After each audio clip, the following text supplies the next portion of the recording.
Chapter 31. The Syllabus of Broken Glass. The town didn't sleep that night it hovered, like something caught between a prayer and a panic attack. Somewhere beyond the orchard, past the pond where the abandoned chapel leaned like a guilty thought, a hoteliers. An entire rust-stained roadside hotel levitates helplessly, drifting as if filled with helium, rising slow and wrong into the sky. 10 stories high, before anyone even notices. By morning, it will be found in a neighboring county, tilted, humming, and described by officials as severely mentally disturbed architecture. Nobody laughs at that. Not anymore. Chaos stood outside the malt shop, rocking Germain in one arm while staring down 2nd Street like it owed him answers. You ever feel like reality's been rewired? He muttered. From the alley, Ralph the parrot let out a sharp, theatrical squeal. Rewiring? Honey, this ain't rewiring, this is rectification by divine hacksaw. Ralph flapped dramatically. We're past syllabus, this is the final exam, and somebody replaced the questions with broken glass. Chaos blinked. What? Exactly. Inside the malt shop, Dorothea slammed a chrome finish flashlight onto the counter. This isn't random, she said. This is organized. Structured. Like a damn syllabus. Clotilled, pacing like a parishioner who'd lost faith but kept the habit, snapped back. You don't syllabus cataclysm, Dorothea. Oh yeah? Then explain the triangle. Silence. Even Janet, who had been slowly reforming herself into something vaguely human-shaped near the soda fountain, paused mid-drip. The what triangle? Sean asked, already regretting it. Gumbo leaned forward, cheerful in the way only a man who's seen too much can be. 3 points, he said. Call center. Convent. That bone building out by the levee. Every strange signal, every message pinging between M-like molecules in a jar. Professor Voss adjusted his glasses, voice trembling with reluctant admiration. It's impressive. Impressive? Clotilde snapped. People are shivering in their homes. Voss. A parishioner tried tightrope walking on broken glass behind the church this morning, singing Christmas caroling songs in a vest. In April. Janet raised a gooey hand. To be fair, that sounds kind of festive. Meanwhile, up the hill. Dorothea's house flickered with lantern light, casting long, hideous shadows that moved when they shouldn't. Gumbo sat at the table, carefully, lovingly flipping through old phone records. Messages, he said. They've been coming in, tangentially at first. Hidden truth wrapped in nonsense. Dorothea crossed her arms. Read 1. Gumbo squinted. Park your work, work alligator. Silence. That better mean something, she said. Oh, it does. Gumbo nodded. We just ain't there yet. Across town, at the instrument shop, Cora stood frozen, staring at the mirror above the counter. Not her reflection. Conception. Floating, flickering, irritated. You are not listening, Conception snapped. This is about protection and redemption. The mannequin Jammer whatever the hell she is revising things. Rewriting outcomes. Sean rubbed his temples. I took a Valium for less than this. From the corner, Scott's humming grew louder 3 chords, looping, agreeably unsettling. Miracles, Cora whispered. No, Conception said sharply. Not miracles. Interference. Out near the silo. The wind didn't blow. It watched. Youngblood stood still as stone, eyes locked on the massive tree.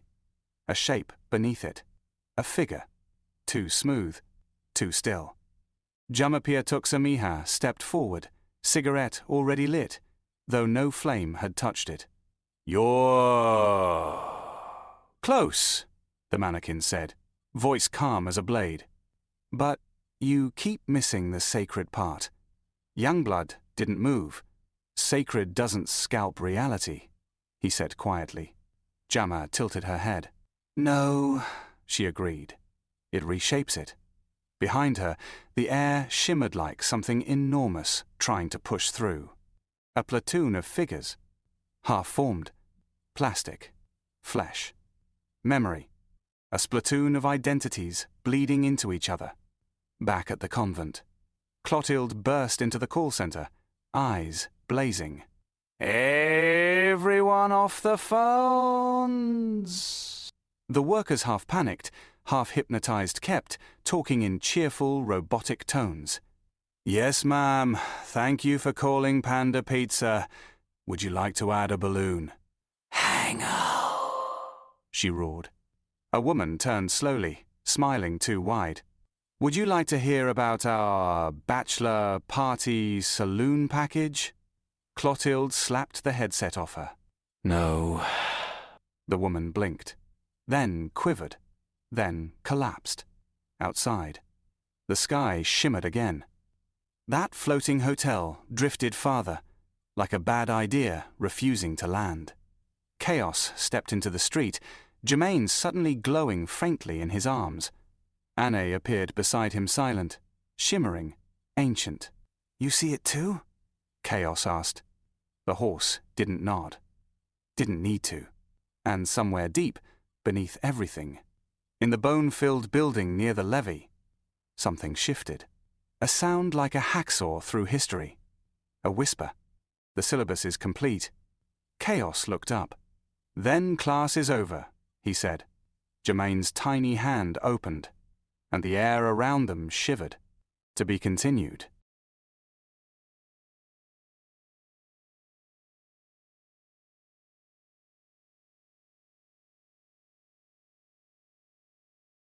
The Alabaster Almanac. Chapter 32. The Crown Beneath the Marsh. Morning dinner licked in, like spilled milk across a crooked table. Pale and sour. The town smelled wrong, not just bad putrid, like something buried had decided it didn't agree with the arrangement anymore. Chaos hadn't slept, not really. He'd been sleepwalking half the night. Germain held tight against his chest, murmuring things he didn't remember saying. Dorothea noticed. You were talking, she said, pouring black coffee like it owed her money. Something about a snake pit. Chaos rubbed his face. I remember carrying something or someone, then burying it, but not in the ground. That's comforting, Gumbo said, chuckling. Burying something not in the ground. Real efficient. At the call center, Clotilde was mid-rant, black pants pressed sharp enough to cut tension. When it happened, she rose, not gracefully, not spiritually, just up, 6 inches at first, then a foot. Don't panic, she said immediately, which of course caused everyone to panic. Her body jerked slightly, like a helium balloon tied to a nervous child. I am not doing anything, she snapped. I was not doing anything. One of the workers pointed. Ma'am, you're... I can feel that, Denise. She drifted sideways, knocking over a chair. Okay, all right, this is manageable. She rotated slowly, uncontrolled. Dignity left the room first. Meanwhile, at the barn near the marshland south of 3rd Street, a scream tore through the morning. Youngblood arrived first, then Chows, then Dorothea and Gumbo. Inside, there it was, a pile, no a discovery. Human feet, Sean whispered pale. Just, allegedly, Ralph squawked from a beam overhead. Could be performance art. You never know these days. No, Youngblood said quietly. Apparently not. The air shifted, unequivocally wrong, near the silo. The ground pulsed faintly, like something beneath it was finagling its way upward, molten, slow, patient. A voice echoed faintly across the field. Termination is not the end. Back at Dorothea's, the meter flickered. Dorothea, Gumbo, and Clotilde now, gently bobbing near the ceiling, and clutching a curtain rod gathered close. Conception appeared, angrier than usual. You are late, she snapped. Things are escalating. The High Priestess is no longer hiding. Who? Dorothea barked. A leader, Conception said. A secret society rooted beneath your town. Older than your church, older than your forest. They worship transformation. Gumbo leaned in. Well, I don't like the sound of that. You shouldn't, Conception replied. They are choosing who rises and who gets thrown to the wolves or the lions, depending on the message. Clattled drifted slightly higher. I vote nobody gets thrown anywhere.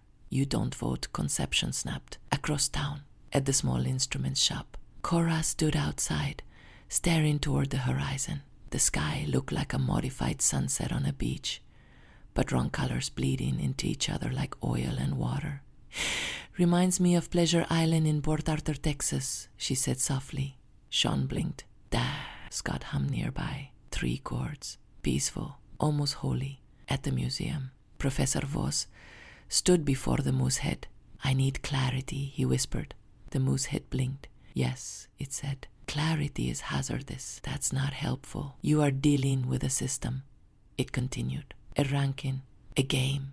A game. Yes. Think the price is right, but with consequences. Voss swallowed. I hate that analogy. You should, the moose said. There is a prize. Back at the call center. Clattled was still floating, now upside down. This is fraudulent, she muttered. Utterly fraudulent. A worker nearby, overwhelmed, terrified, suddenly froze. There was no polite way to say it. Public failure. Right there. No stopping it. The smell hid like a confession. Clotilde stared. Oh, dear God. Janet, reforming nearby, burst into uncontrollable giggling. I'm sorry, she said. Not sorry at all. I'm so sorry. This is so wow this is happening. The tension snapped. Even Dorothea cracked a grim smile. All right, she muttered. We've officially lost control of the narrative. Out near the marsh, Chaos stood alone for a moment. A small shape moved near his boot. A Gila monster, slow and ancient, watched him like it knew something. You got answers? Chaos asked. The creature didn't move, didn't blink, just... And then the sky shifted again. Something streaked across it, fast, bright, like a launch from Cape Canaveral. But there was no rocket, only a figure, spinning, floating, laughing. Clotilde, higher now, still uncontrolled, still shouting. I demand a protective order against whatever is doing this. Back at the house, Gumbo sat down slowly. Well, he said, satisfied in the way only chaos can make a man. We got levitation, buried parts, secret societies, and airborne nuns. Dorothea crossed her arms. Don't forget the crown. What crown? Dorothea looked toward the horizon. Crown of thorns, she said. Or something worse. Chaos looked down at Germaine. The baby's eyes glowed faintly. Not scared, not confused. Just hour. And somewhere, deep beneath the town, past marshland, past bone, past memory, a voice whispered, first place trophy goes to the one who accepts. Chaos clenched his jaw. Then I guess I'm challenging someone to a duel. Alf cackled from above. Oh good, he said. Nothing fixes a cosmic horror like a little Cassius Clay energy. And the ground shivered. To be continued. The Alabaster Almanac, Chapter 33, The Girl Who Would Not Bow. By noon, the town had lost its peace of mind, and worse its peace of my mind, as Gumbo kept saying, tapping his temple like it was a broken jukebox. It started at the blind school. Quiet time. Or what was supposed to be quiet time. A student treadhead, nervous, fingers always fluttering, muttering, stuttering over braille pages, sat stiff as a statue in the office. Principal Hargrove held the object like it might bite him. This, he said carefully, is contraband. The girl didn't respond. Braille erotica, he added, voice tightening. Still nothing. Do you understand this could lead to expulsion? The girl tilted her head slightly, then smiled. And that's when the temperature dropped. Across town, at the woodpile behind the blue house, Chaos felt it first. A hollow sound, not outside, under, like something crawling through a crawl space beneath reality. He froze. Germaine stirred. And then chaos lifted, just slightly, an inch, two, uncontrolled. He looked down. You've got to be kidding me. From the porch, Janet squinted. Oh, wow, she said. You're doing the Clotilde. I am not doing the Clotilde. He drifted sideways, hit the woodpile. A black widow spider dropped onto his shoulder.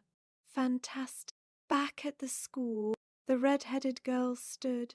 No one told her to. No one could. Her voice came out low, layered, like multiple people speaking through one throat. My name, she said, is Kanme Sibatabali Envageva Fakosu Kamadika. The fluorescent lights popped. Every clock in the building stopped. I don't accept your provision, she continued. Principal Hargrove blinked. This is a school, young lady. And she smiled wider. Oh, she said softly, I know what it is.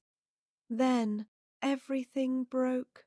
In town, people started drifting. Not high, not dramatic, just enough to feel it. A foot off the ground. A slow, sickening float, like helium inhalation gone spiritual. Dorothea felt it in her bones. Something's rewriting the rules again, she muttered. Gumbo nodded. Yeah. And I don't think we're passing this town at the water tower. Youngblood watched as 3 townspeople stood beneath it, staring upward like it held answers. They spoke in unison. Solution, provision, confusion, confusion. Their voices echoed like a broken quiz show. Final answer, one whispered. Youngblood stepped back. This ain't right. Near the swamp. The air smelled like crawfish boil and decay. The marshland rippled. Something moved beneath the surface. Not one thing. Many. Small. Quick. Watching. Back at the school. Kanme Sibatubaliain Vagavafakosu Kamadika walked the halls barefoot. Each step left a faint mark, like India inkling symbols writing themselves into the floor. 3 rats followed her, standing upright, talking. Well, one said, adjusting something that looked suspiciously like a tiny vest with Velcro straps. This is going better than expected. Undeniably, another added. The third just giggled, high-pitched, unsettling. In the office, Principal Hargrove tried to speak, failed. His jaw locked, his body jerked. Then he dropped to his knees, hands trembling, like a puppet with tangled strings. He sputtered. She leaned close. You were going to judge me, she whispered. His eyes filled with tears. Across town, Cora stood outside the shop, staring at the sky. I had a dream like this once, she said. Lucid dreaming. Only I couldn't wake up. Sean rubbed his arms. I don't like this one. Scott hummed nearby. Soft, gentle, like a lullaby for something ancient. At Dorothea's, the mirror flickered violently. Conception appeared, pacing. This one is different, she snapped. She is not just possessed, she is aligned. With what? Dorothea demanded. With something that predates your understanding of evil, Conception said.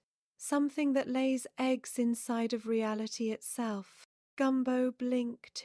Well, I don't like that image one bit. Chaos stumbled into the room, still drifting slightly. I can't stay grounded, he said. Feels like something's pulling me up and out. Dorothea looked at him hard. Fight heat? I am. Fight harder. Outside. The pecan tree near the house creaked. A figure sat beneath it, a young girl, barefoot, smiling. Kanme si batu balian vageva fakosu kamadika. She held a small object, a crown, not gold, not metal, something else. It pulsed faintly, like kryptonite for the soul. Back at the swamp, a heifer stood knee-deep in water, unmoving, watching. The air buzzed, like a hibernational factory waking up. In the museum, Professor Voss stared at a set of old X-rays spread across a table. "These aren't human," he whispered. Loon leaned in. "What are they?" Voss swallowed. "Layers," he said. "Something inside something else." Merrick frowned. "Like a nesting doll?" Voss shook his head. "Worse. Back at the school, Kanme si Batubalian Vagava Foko Su Kamidika stood at the center of the hallway. Students floated around her, slow, still, hypnotized. One of the rats climbed her shoulder. "Shall we proceed?" it asked. She nodded. "Yes," she said softly. "Let's begin." And then she gestured. A simple movement, a flick of the wrist, like a conductor. Across town, people stopped, mid-step, mid-thought, mid-breath, eyes glassy, bodies still, except chaos. Dorothea, Gumbo, Clotilde still occasionally drifting and cursing under her breath, Youngblood, Cora, Sean, Janet, Aneo. The resistant ones. Chaos stepped forward, floating slightly, angry now. "You don't get to control us," he said. She tilted her head. "Oh," she replied, "I already do." And somewhere deep beneath, something ancient stirred. To be continued. Alabaster Almanac, Chapter 34, The Queen Above the Blind. By late afternoon, the town stopped pretending.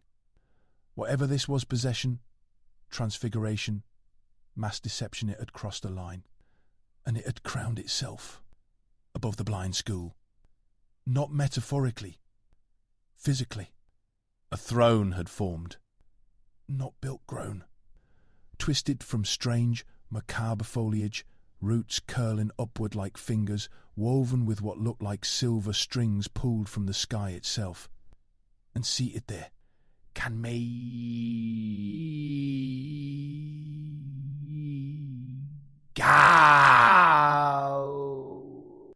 barefoot, still, smiling.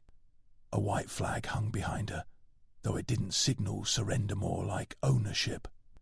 Below, the townspeople gathered, floating, swaying, obedient, like a congregation that had forgotten its own prayers. "She's setting up proceedings," Professor Voss muttered, staring through binoculars like they might lie to him. "Proceedings for what?" Sean asked. Voss lowered them slowly. "Judgment. At the strip mall. Under a flickering sign between a boarded-up furniture store and a questionable Mexican food place." Chaos found the last thing he expected. Dorothea, arguing with a gas station clerk. A ghetto gas station, the kind with bulletproof glass and a bell on the door that never stopped ringing.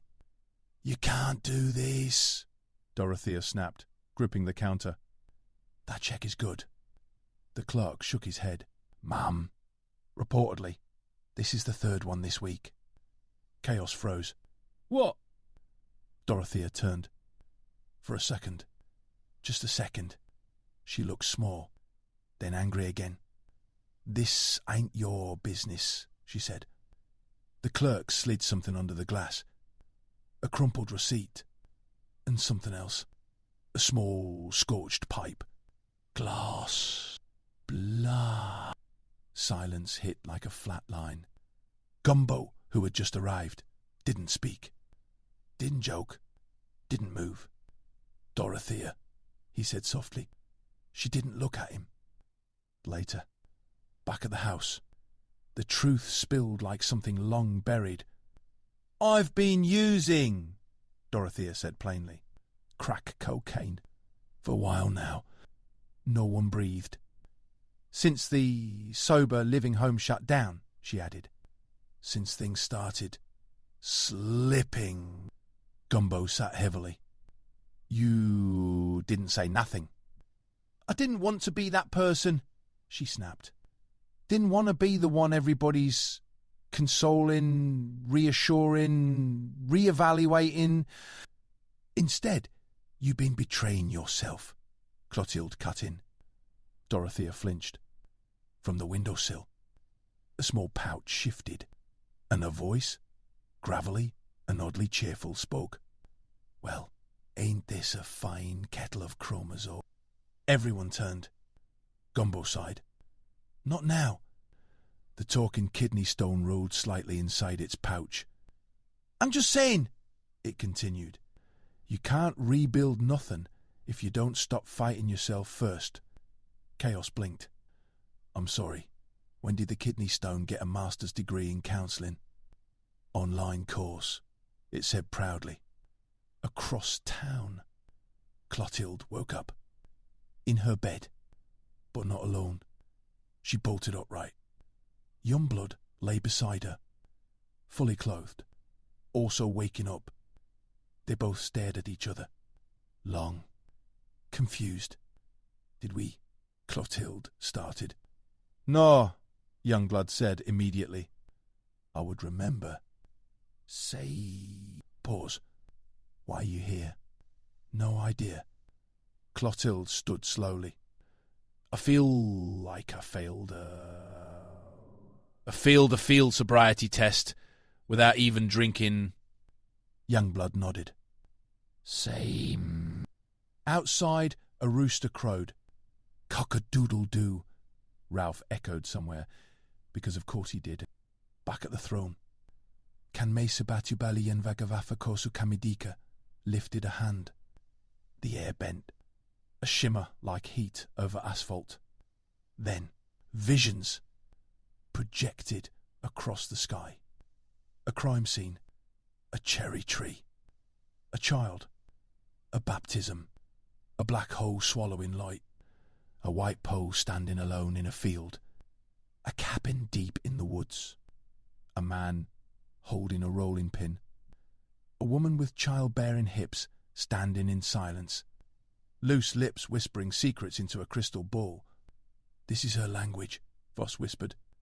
"Symbolism, archetypes, or madness," Sean muttered. "Same thing sometimes. At the house." Dorothea scrubbed her hands at the sink. "Hard, like she could lather away everything." Shampoo bubbled over her fingers. "Don't," Gumbo said gently. "I need to," she snapped. "I need to rectify something." "You ain't gonna scrub your way to redemption." She stopped. Water still running. Outside, the air turned thick, sweltering, like a cornfield in August. The horizon warped, colours bending like Play-Doh under pressure. Orange sherbet skies melting into something unnatural. Near the old treehouse, Janet poked at something with a stick. "Is this a beetle?" she said. "Or a rabbit?" "It's both," Ralph replied confidently. "Welcome to the new ecosystem." Nearby, a discarded handkerchief fluttered in the breeze. "At the school." "Can Maziba to Bali and Vagafa." Her throne rose higher, roots tightening, silver strings vibrating. "You will accept," she said calmly. You will adore. You will give. The townspeople below whispered in unison. Adulation, adoration, acceptance. Chaos stepped forward, floating slightly, unsteady, but furious. You don't get to decide that. She looked down at him, smiled. She said softly, Ori of. Behind him, Dorothea stepped up, shaking, but standing. I ain't sober, she said. I ain't clean. I ain't fixed. She looked up at the throne. But I ain't yours either. For the first time, the girl's smile faltered, just slightly, and deep beneath, something shifted again. Not aligned with her. Not fully. Not yet. The kidney stone rattled softly in its pouch. Now that, it muttered, is what I call a beginning. The sky darkened. The throne post. And the town. Hung on the edge of something irreversible. To be continued. The Alabaster Almanac. Chapter 35. The Pond That Remembered. The town didn't just feel watched anymore. It felt remembered. Like Pompeii frozen mid-motion, ash settling over gestures that never got to finish. Behind the convent. Past the orchard, past the chapel that leaned like a confession nobody wanted to hear. The pond changed. It wasn't water anymore. Not really. It looked like water. But it moved wrong. Surface too still. Too reflective. Like a round glass table laid flat across the earth, showing things that weren't there. Anne walked slowly along the edge. Janet sloshed beside her, reforming her limbs every few steps like she couldn't decide what shape felt honest. You feel it? Janet asked. Anne didn't answer right away. They passed the old stone path, the candelabra posts long rusted, half swallowed by strange, macabre foliage.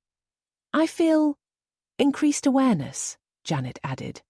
Like my senses are, I don't know on prednisone. Anne exhaled softly. You're feeling what the town is becoming. They walked past the spot near the convent wall, where someone had left it. A paper plate, with feces on it, right there in the open. Janet paused. Okay, I know we've seen some things, but this feels intentional. And I nodded slightly. A message. Or a ransom note from someone who gave up halfway through. They continued. Past the old black shag rug someone had dragged outside months ago, now soaked and stiff, half covered in leaves. Past the white couch dumped near the tree line like a forgotten therapy session.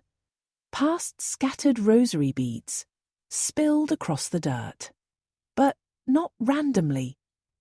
They spelled something. Janet leaned down, squinting. Truth or consequences? Anazi's ears twitched. Do you think we're victims? Janet asked suddenly. Anne looked at her. No. Survivors? A pause. Maybe both. Back in town. At the blind school. The throne had changed again. Higher. Stronger. Now framed with jagged shapes resembling gargoyles crouched like silent witnesses. Black walls had risen behind it. Marble floors stretched outward where grass used to be. It didn't belong. But it wasn't leaving. Kanmasi batu balian vaga vafa kosu kamidika, lifted her hand again. And someone else. Rose. Cora. Slowly. Uncontrollably. Her feet left the ground just inches. She gasped. "I don't want this," she whispered. Sean reached for her. Missed. She drifted back slightly, flinching. "I can't control it." Her body trembled, like a puppet being tested. At the alley behind the malt shop, Chaos stood alone. That disturbing incident still hung in the air. A mugshot had been taped to the brick wall. Professor Brigsby. Smiling. Wrong. Below it. Something scratched into the wall. Class dismissed. Chaos stared at it, jaw tight. From the shadows, Ralph dropped down. "Oh!" "Yes," the parrot muttered.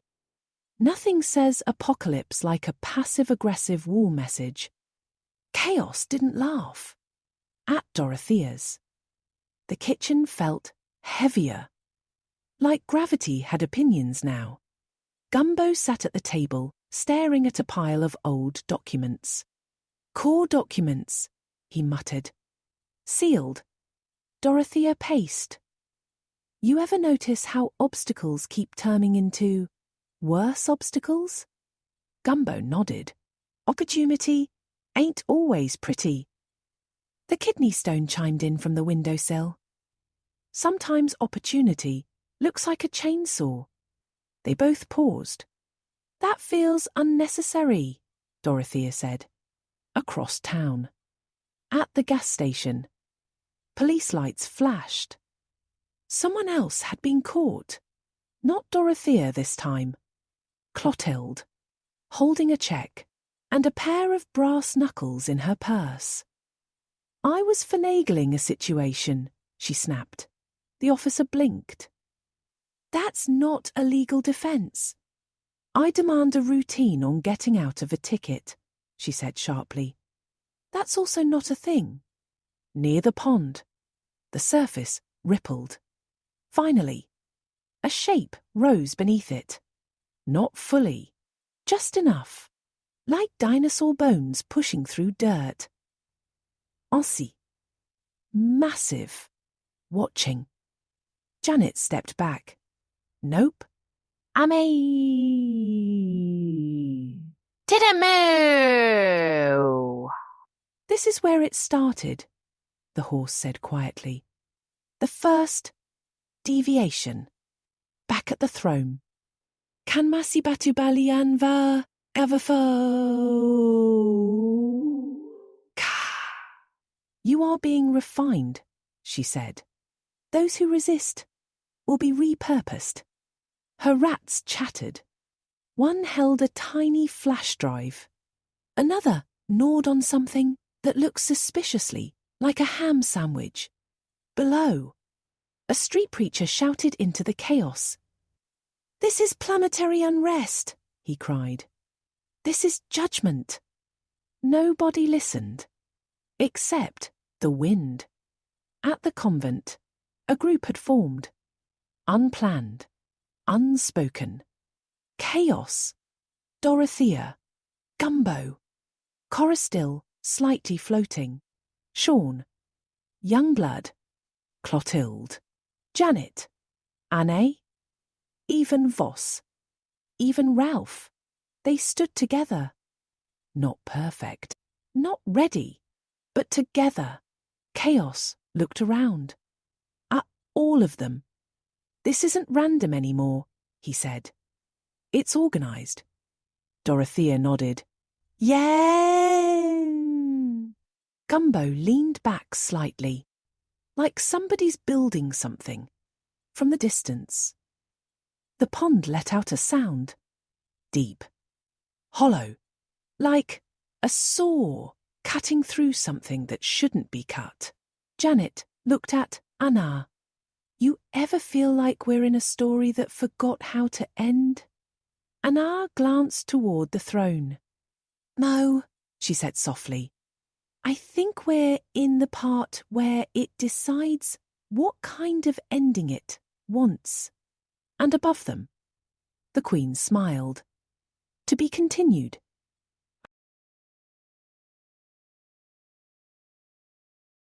Chapter 36.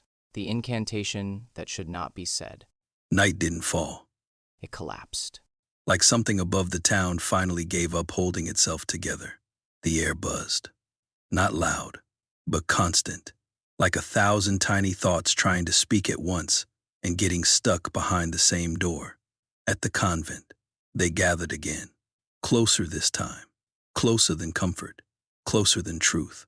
Chaos stood near the steps. Germain asleep against his chest, glowing faint like a coal that refused to die out. Dorothea leaned against the railing, arms crossed, eyes sharp, but tired. Gumbo sat, hat low, like he already knew the ending and wasn't sure he liked it. Cora hovered, still, just inches, her breathing uneven. Clotto drifted slightly behind her, occasionally bumping into the wall and muttering threats at the universe. Youngblood stood still as stone. Janet flickered between shapes. Anna waited, and then another lift, sudden, uncontrolled. Sean. Wono, no. His feet left the ground. Barely, but enough. He grabbed at the air like it owed him something.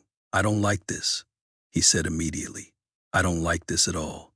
You don't get to like it. Clotilde snapped mid-hover. Welcome to the club. Sean slowly rotated. I'm gonna throw up. From the distance. The throne pulsed. A slow heartbeat. Canme Sabatobalien Vagava Kosakamedika was no longer just sitting. She was anchored. Like the town itself had decided she was its center. We're running out of time, Voss said. I know, Dorothea replied. No, I mean structurally, conceptually. Realities he gestured, vaguely, thinning. Then talk less like a textbook and more like a human, she shot back. The ground trembled, soft but certain. From the direction of the pond, a glow, faint, calling. We go there, Chaos said. No one argued. They moved as one, through the orchard, past the chapel, into the trees that seemed to lean closer the deeper you went, like they wanted to hear what you were about to say. At the pond, the surface was no longer pretending. It churned now, slow spirals, like something underneath was breathing, waiting. And there, etched into the mud at the edge, symbols, old, not carved, pressed, like something had grown them there. Voss dropped to his knees. This is it. Don't sound so excited, Janet muttered. He ignored her. It's an incantation. Dorothea narrowed her eyes. For what? Voss hesitated. Not sure. That's comforting. Chaos stepped closer. Germain stirred. The symbol shifted slightly, responding. Read it, Gumbo said quietly. Wait. Sean started, still hovering awkwardly. Maybe we don't read the mysterious reality-breaking chant out loud. Too late. Voss began. The words didn't sound like language. They sounded like memory, like cave art translated into breath, like something that existed before mouths knew how to form it. The air snapped tight, like a rubber band pulled too far. The pond erupted. Not water, something else. Dark, thick, alive. It rose, twisting, forming. Above the trees, the throne shuddered. For the first time, the queen looked uncertain. The incantation continued. Now Chaos was speaking too, without meaning to, the words pulling out of him like splinters. Stop, Dorothea said, but her voice didn't reach. Cora rose higher. Sean jerked upward beside her. Clotilde spun slowly. 3 of them now, uncontrolled. The thing from the pond answered, and then it broke something.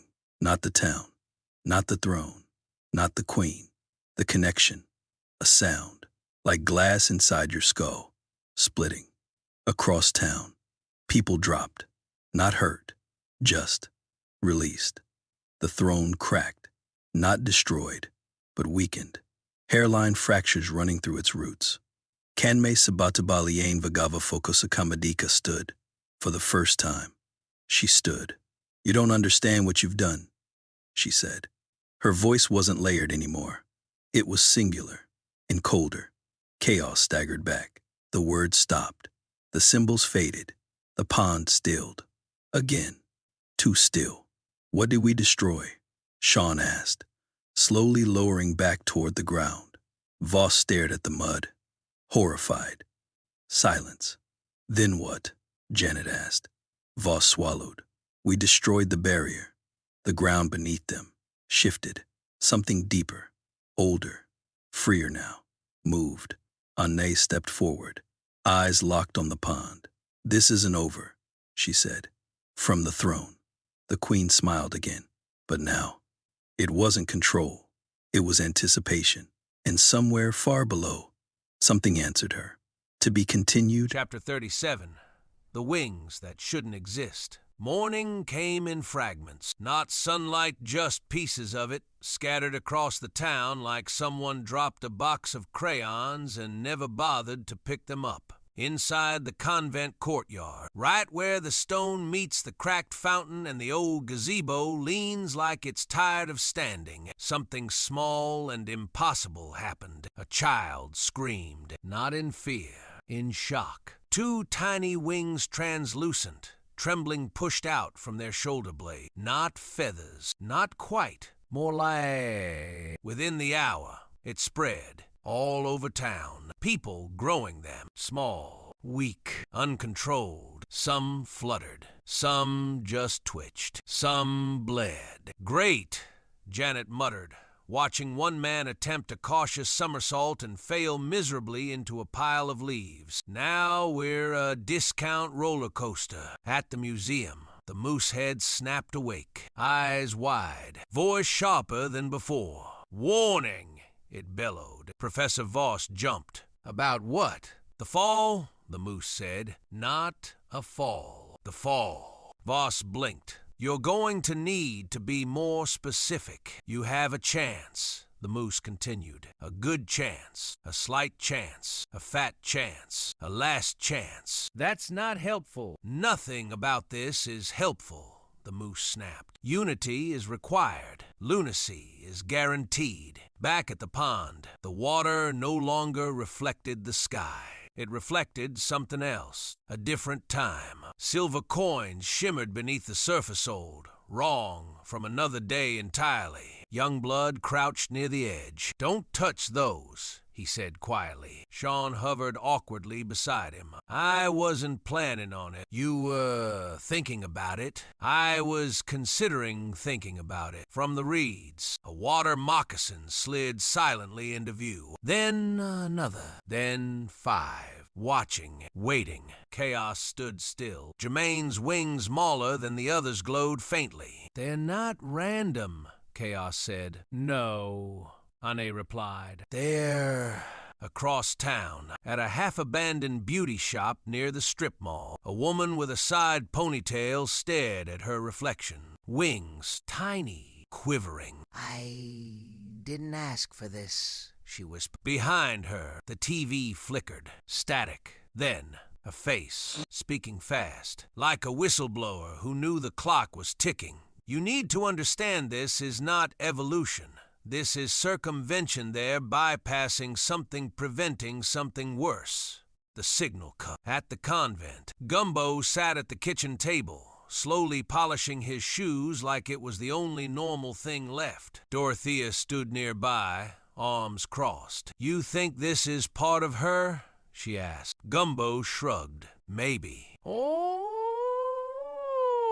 maybe something else slipped in when that barrier broke. The kidney stone rattled in its pouch. Could be a competing interest, it said. Happens all the time in hostile takeovers. Dorothea sighed. I hate when you make sense.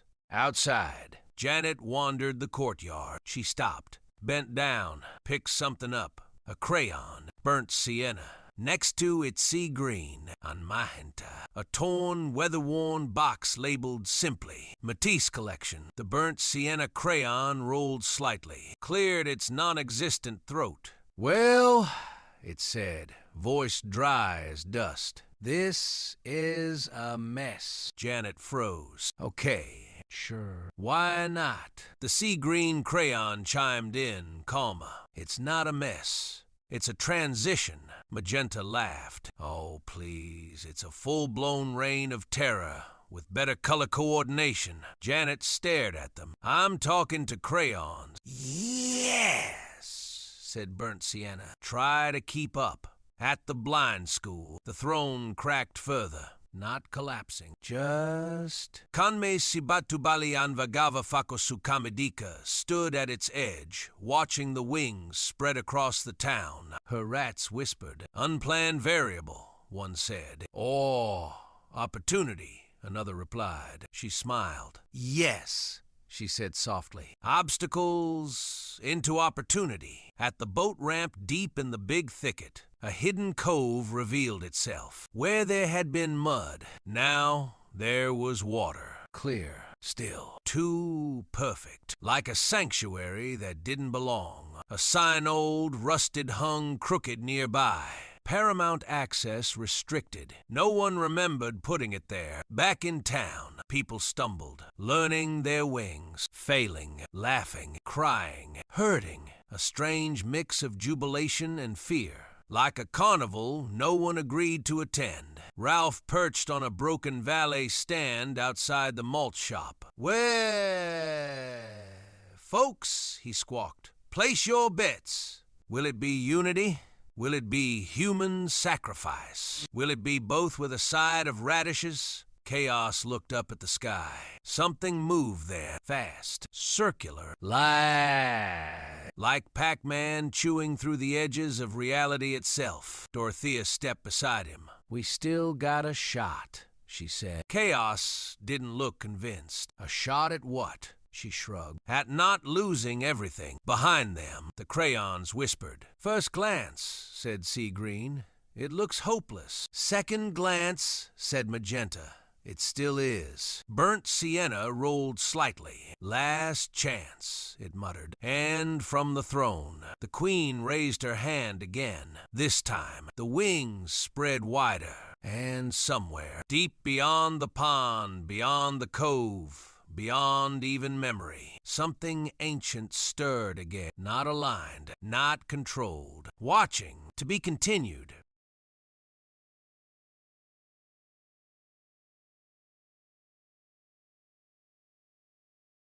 Now we leave the ground behind, not just physically, logically. The Alabaster Almanac, Chapter 38, The River That Should Not Flow. The hidden cove did not welcome them. It accepted them like it had been waiting. The raft sat at the edge of the black and blue river lashed together from things that had no business floating together. Old fenders, a sun-dried corn cob, nailed where a compass should be, a bent waffle iron wired into the front like a figurehead, trimmers duct-taped along the sides still humming faintly, a colander tied upside down like some kind of ceremonial crown. Janet squinted at it. This feels like a lawsuit. Professor Voss adjusted his glasses. It's collaborative engineering. Cliff Notes version? Clotilde snapped. It floats. Good enough. They boarded. Youngblood first, then Chaos, Germain strapped tight against him, Dorothea, Clotilde. Sean still, occasionally lifting an inch off the raft like a nervous balloon. Merrick, Voss. Janet slid on last, reforming herself to balance the weight. The river didn't move, until they did. The moment the raft touched it, the current grabbed them, not fast, not slow, intentional. The water wasn't water. Black, blue, swirling like ink and bruises had a child. Everybody stay steady, Youngblood said. Define steady, Sean replied, gripping the edge like it might file a police report. They passed the first bend, and the world shifted. On the shore, a room, not a building, just a room. Walls standing alone in the open. Inside, people, dozens, standing still, waiting. The raft drifted closer. One of them turned, saw the group, and then every single person in the room smiled at the exact same time. The raft moved on. No one spoke. I don't like synchronized happiness, Janet finally said. No one does, Dorothea muttered. The river narrowed. The banks rose. Strange foliage siler-skinned, brittle, whispering closed in. They passed a hay bale, floating, burning, but not burning, just remembering fire. Further down, a man stood waist-deep in the river, break-dancing slowly, like gravity had lost interest in him. A fiddle played somewhere. No one saw who held it. Riddle, Ralph's voice echoed faintly from nowhere. Fiddle, diddle. Don't, Dorothea snapped into the air. The raft jerked suddenly. Something hit underneath. Hard. Snake pit? Merrick asked nervously. No, Youngblood said. Worse. The water bulged, then subsided. They drifted past a cluster of white roses growing straight out of the riverbank. Perfect, untouched. Next to them, rotting cauliflower, flies, the smell of something forgotten on purpose. Sean gagged. I think I just got elbow burn from holding on so tight. That's not how that works, Clotilde said. I don't care. It hurts. The river widened again, and there, on a cliff above them, a motorcycle gang. Seal. Watching. Harleys lined up like statues, engines off. One rider slowly lifted a taser. Didn't fire it, just held it, like a warning. What is this place? Merrick whispered. Voss swallowed. A narrative funnel, he said. Everything is being examined, processed, categorized, like fingerprints? Chaos asked. Voss nodded. Yeah? The raft spun suddenly, fast, uncontrolled. Gumbo. Back at the house. Felt it. He dropped, convulsing, body locking, eyes wide. Back on the river. Chaos grabbed his chest. Something's wrong. Germaine cried out. The water turned darker, bluer, almost electric. They passed another bend and saw it. A massive wall, ice, towering, impossible. The ice wall, Voss whispered. Arctica, or what's left of the idea of it. At its base, a trapdoor, floating, locked. This is it, Youngblood said. The threshold. The raft slowed, stopped. From the ice, a voice, low, Aussie. Exhausted, exhilarated. You have travelled far, it said, through hints and mints, through excitement and indictment, through things packed for Rome but never leaving Wabash. Clotilde blinked. What? The ice cracked slightly. You seek passage, the voice continued, but passage requires settlement. Settlement. Dorothea snapped. We didn't sign nothing. The voice shifted, colder.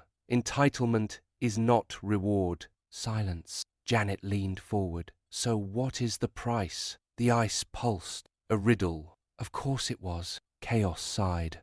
Of course it is. Behind them, the river began to churn again. Harder, this time, like it didn't want them to stay. Ayed.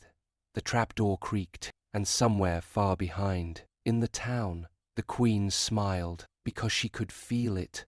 They were getting closer, to something even she didn't fully control, to be continued.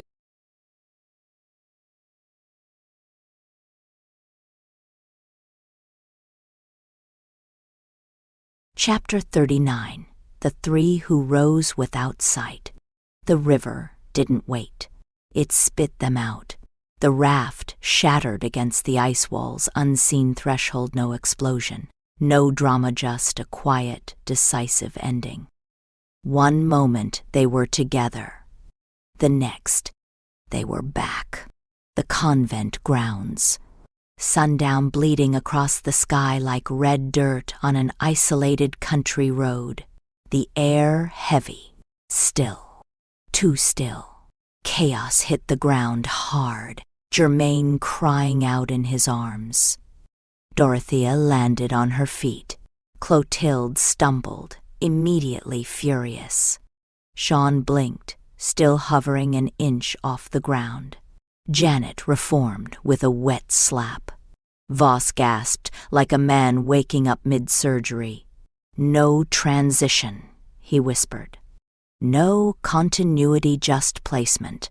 Yeah, Dorothea muttered. Welcome home. Then, the wind shifted. From the blind school, three shapes rose, Kan me sibatu bali yan vagava fokosu kamadika stood on her throne. But now, she wasn't alone. To her left, her sister, smaller, blind, head tilted back, eyes closed but seeing everything. To her right, her younger brother, also blind, also smiling. Wrong. The sky dimmed, like something didn't want to watch what came next. They're amplifying her, Voss said, voice shaking. A triad like an artery branching 3 points feeding the same unspeakable source. Below, people dropped to their knees. Not forced. Not hypnotized. Just overwhelmed. A street preacher began babbling. A woman started laughing side-splitting, uncontrollable. A man collapsed, sobbing into his hands like a child denied nap time too many times. The three raised their hands, together, and the town bent. Windows cracked, trees contorted. A tricycle rolled backward up the hill like it remembered a different gravity. A stroller tipped and righted itself. A car seat slid across a driveway with no one touching it. At the convent, a group of townspeople half lost, half hungry for something they couldn't name began wandering too close. Dorothea stepped forward. "Turn around," she snapped. They didn't. Clodold grabbed a broom like it was a weapon. "Move," she barked, chasing them off the property. "This ain't a damn spectacle." One man lingered too long. Youngblood stepped in. Calm, firm.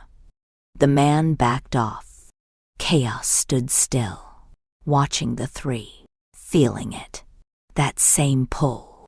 That same language in his bones. "They're not just controlling," he said quietly. "They're rewriting." Germain's small wings flickered. Bright. The incantation came back. Not from the mud. Not from the river. From memory. Fragments. Broken pieces. Like cliff notes written by something ancient. Chaos closed his eyes. "Don't," Sean said immediately. "We already broke one thing." "We didn't break it," Chaos said. "We opened it." The ground trembled. Above. The three turned their heads, all at once, toward him. Recognition. Dorothea stepped beside him. "You sure about this?" "No," he said honestly. She nodded. "Good. Means you're thinking," he began. The words didn't sound right. They scraped. They resisted. They fought being spoken. The air tightened. Around them, visions flickered. Softball games under cheap lights. A playpen in the yard. Someone savoring cottage cheese on a quiet afternoon. A dishwasher humming. A woman folding laundry with patience and tolerance she didn't even know she had left. Normal things. Small things. Human things. The three faltered, just slightly. Chaos pushed harder. More words. A crime scene. A red stain. A choice. Avoiding. Confronting. Encouragement whispered in the dark. Empathetic hands holding someone who didn't deserve it but needed it anyway. The sky cracked. The sister screamed. Not loud, but deep. The brother dropped slightly. Hovering now. Unstable. Kan me sibatu balian vagava foko sukamadika stepped forward. Furious. "You think this is enough?" she hissed. This pathetic little collage of meaning. Chaos opened his eyes, looked straight at her. "It's not meaning," he said. "It's choice." And then he finished it. The final word wasn't a word. It was a refusal. The sound that followed wasn't destruction. It was separation. The three split, not physically, but structurally. The connection between them snapped. The sister dropped. The brother collapsed. Kan me si batu balian vagava fako sukamadika staggered. For the first time. Alone. The throne cracked. Deep. Silence hit the town. Heavy. Absolute. Then, people breathed. Not free. Not safe. But awake. Chaos fell to his knees. Exhausted. Shaking. Dorothea grabbed his shoulder. "Stay with me," she said. Across the yard. Janet watched. Quiet for once. "Well," she said softly. That was something. Anai stepped forward. Eyes locked on the fallen girl. "This isn't over," the horse said. And she was right. Because even now, as the town tried to remember itself, something deeper still moved, something that had watched all of it, waiting, not for control, but for the moment someone slipped again, to be continued.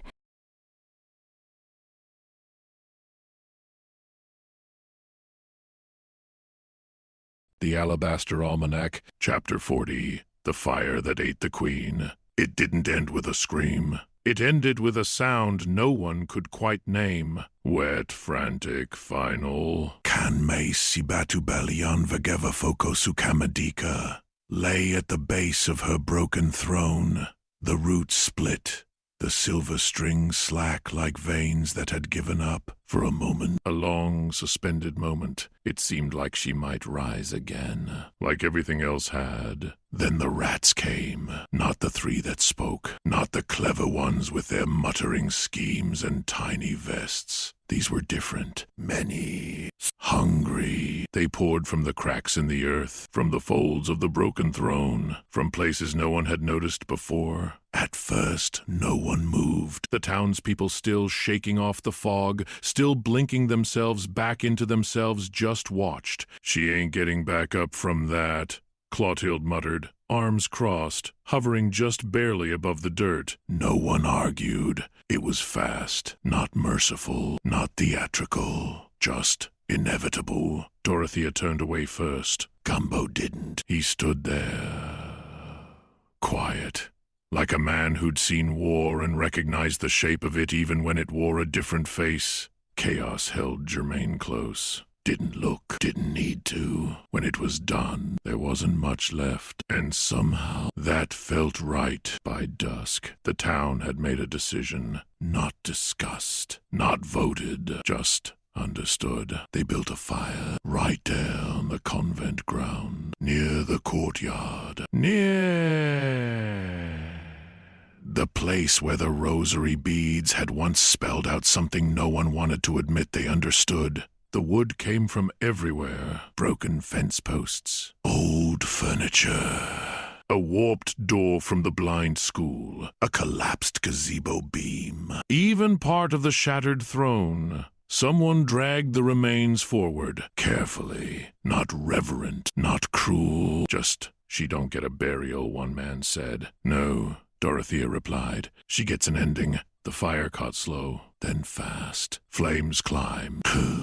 Consume. The town gathered, not cheering, not mourning, just watching. Janet stood beside Anne. "You ever notice," she said quietly, "how something can be both hideous and necessary?" Anne didn't answer, but she didn't disagree. Children stood with their small, trembling wings tucked tight. Adults shifted, unsure what came next. A man laughed too loud. Another cried too quietly. Someone passed around hard candy like it might help. Gumbo finally spoke, low, almost to himself. World don't end with a bang, he said. Ends with people standing around a fire, trying to figure out what they just lived through. Dorothea glanced at him. You all right? He nodded once. Ask me tomorrow across the yard. Cora and Sean sat on the edge of the old stone steps, away from the fire, not hiding from it, just choosing something else. We could still do it, Cora said softly. Sean blinked. Do what?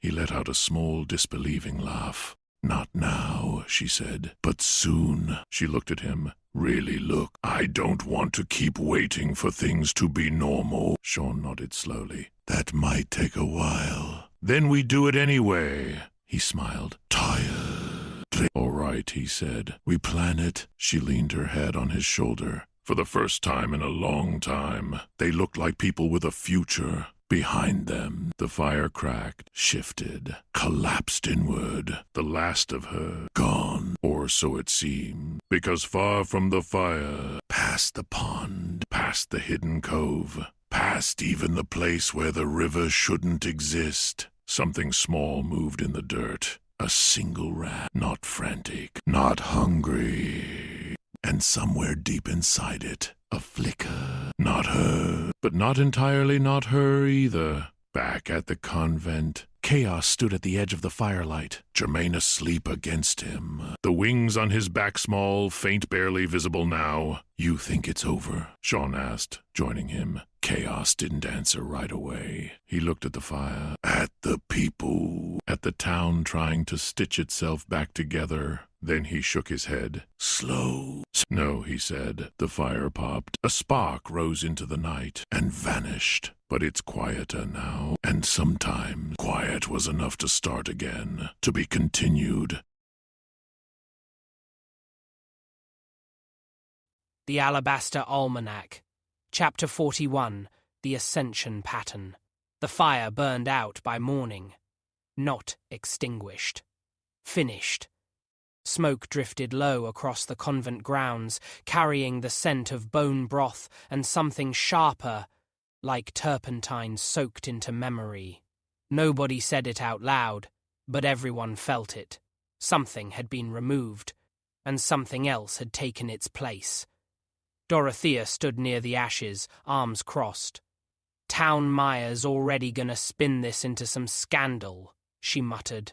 Mark my words, mysterious fire, possible black magic, witches, gypsies, you name it. Gumbo chuckled dryly. They'll blame everything from Dallas to Shreveport to Jennings to Derrida before they admit they ain't got a clue. Near the edge of the property, crime scene tape fluttered lazily, half-hearted, like even it didn't believe in its own authority. A coroner's van sat crooked in the dirt road. Inside, a man flipped through notes. Findings are inconclusive, he said into a rotary phone. No clear cause of death. No intact remains.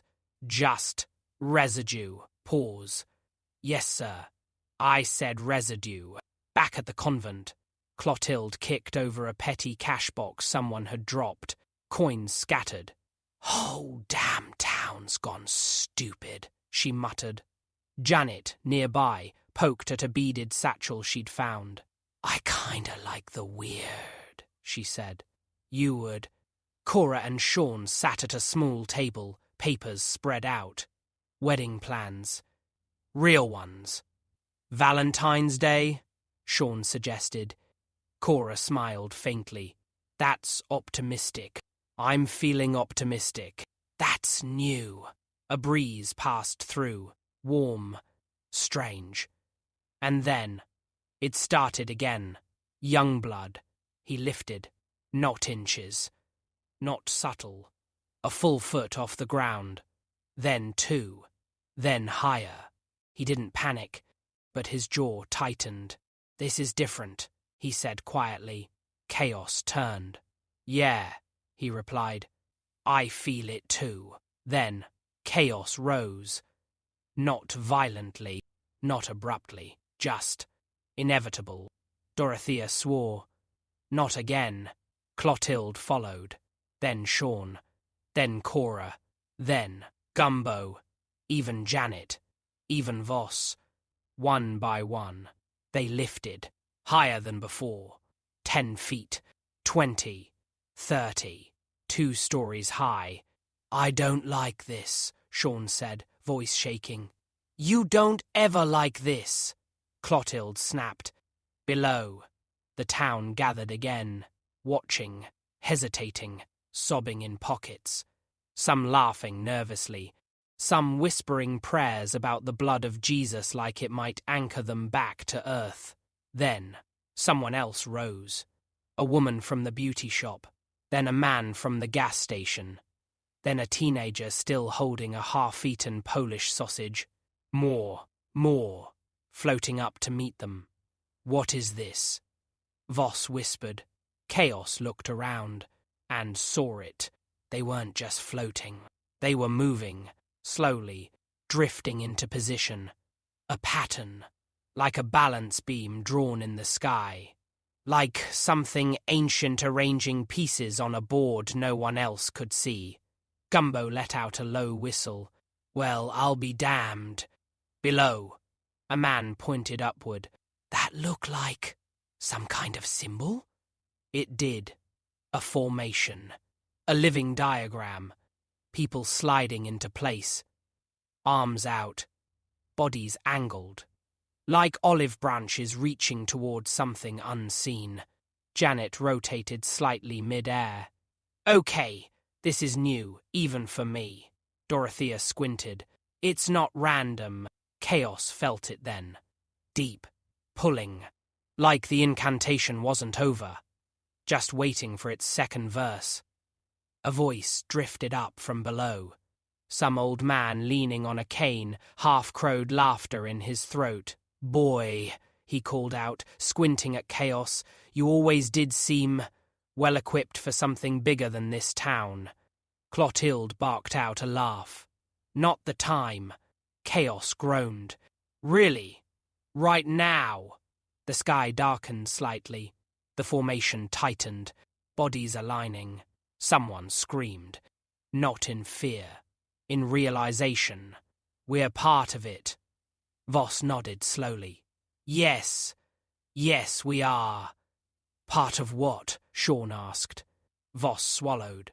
Something that was prevented before. The wind picked up. Below, the abandoned chapel bell rang once. On its own. Far off. Past the trees. A crowing sound echoed.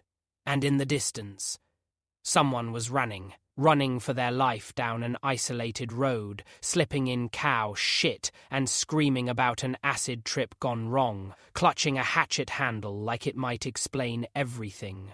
But no one could help them, because above, the pattern locked into place. Still, perfect. And for one impossible second, everything stopped. No wind, no sound, no thought. Then, the formation pulsed, and something answered. Not from below. From beyond. Chaos felt it in his bones. This, he whispered, this is bigger than her. Dorothea looked at him. Serious. Grounded even in the air. Yeah, she said. And now we're in it. The sky cracked faintly. Not breaking. Opening. To be continued.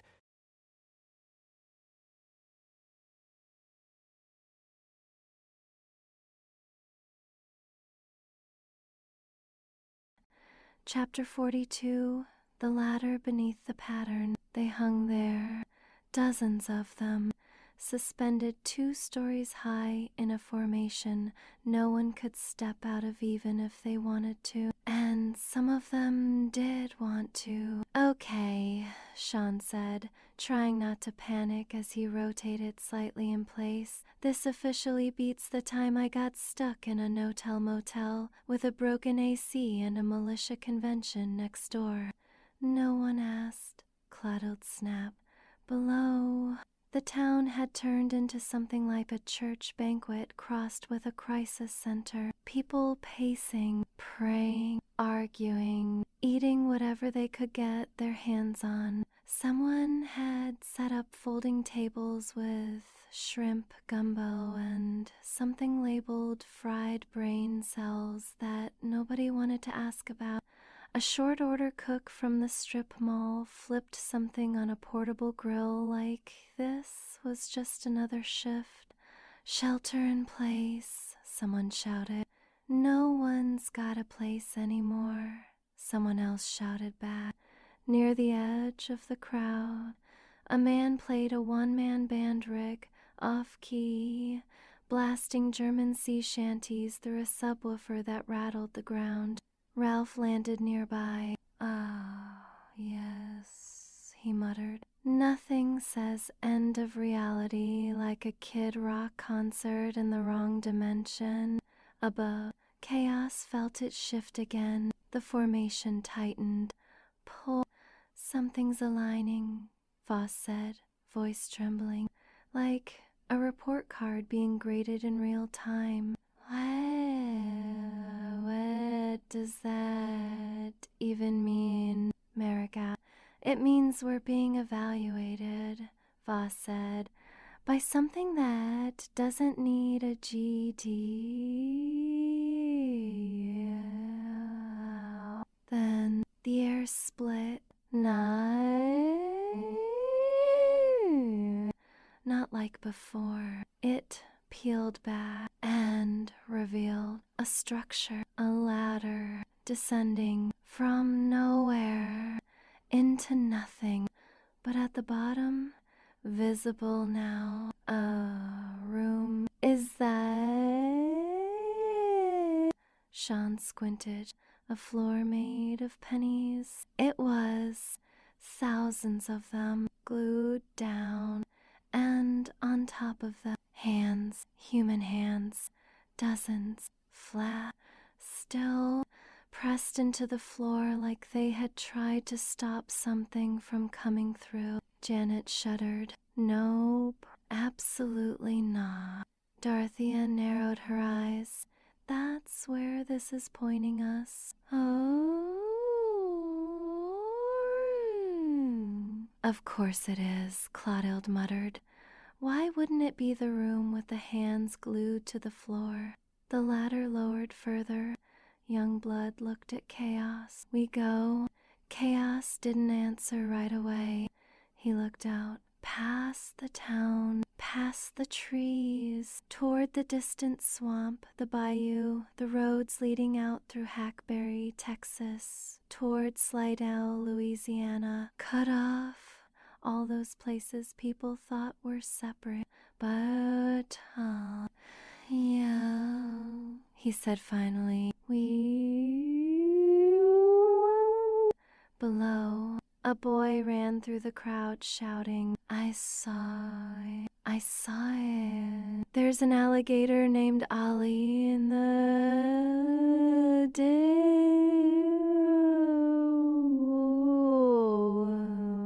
Of course there is, Dorothea muttered. One by one, the formation loosened just enough. Now, permission. Chaos grabbed the ladder. The moment he touched, his body jolted, like touching a live wire made of memory. Vision, fast, overlapping. A raffle ticket spinning in the air. A pot-belly pig running through a game room. A woman in a muumuu shouting at a man in a Versace suit. A Rottweiler barking at nothing. A bridge made of bamboo collapsing into water. A classroom with no glove, no love scrawled on the board. A dream interpretation book flipping pages on its own. Encyclopedia Brown solving a mystery no one else understood. A child clutching a report card, crying. Cancer cells dividing under a microscope.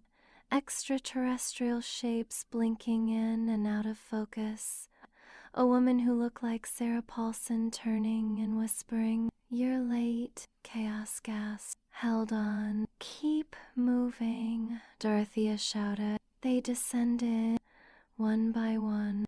Clothild grumbled the whole way down. Sean kept muttering, "This is a bad idea, like it might reverse gravity." Janet stretched herself thinner to slide between rungs. Voss whispered notes under his breath, like this was still academia. At the bottom, they stepped into the room.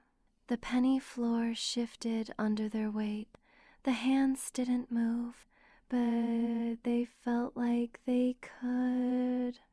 "Don't step on the fingers," Merrick said instinctively. "Where else am I supposed to step?" Clothild snapped. At the center of the room, a trap.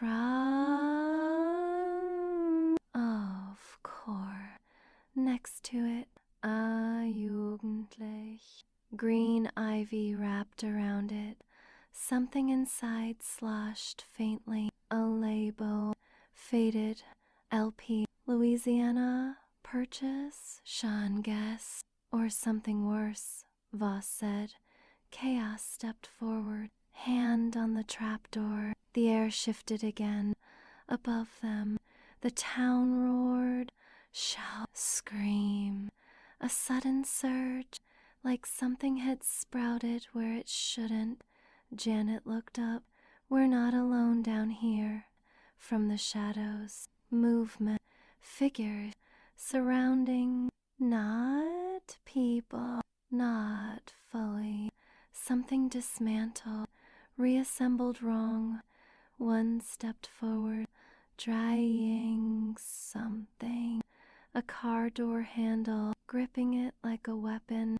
Another twitch, an ankle bracelet blinking faintly. Another, laughing, then shouting, then choking on the sound. "Troublemakers," Clothild muttered. Chaos didn't look away from the trapdoor. "Whatever's next," he said quietly. "This is where it starts." He pulled. The door creaked open.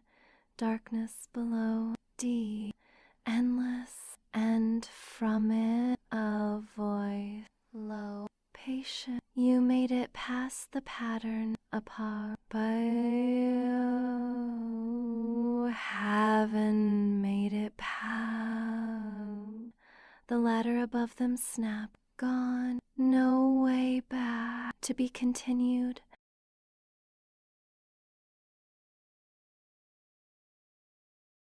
The Alabaster Almanac, Chapter 43. The Things We Don't Say Out Loud. The trapdoor didn't lead down. It led through. Darkness folded around them, like a breath being held too long. Then, light. They stood in a kitchen.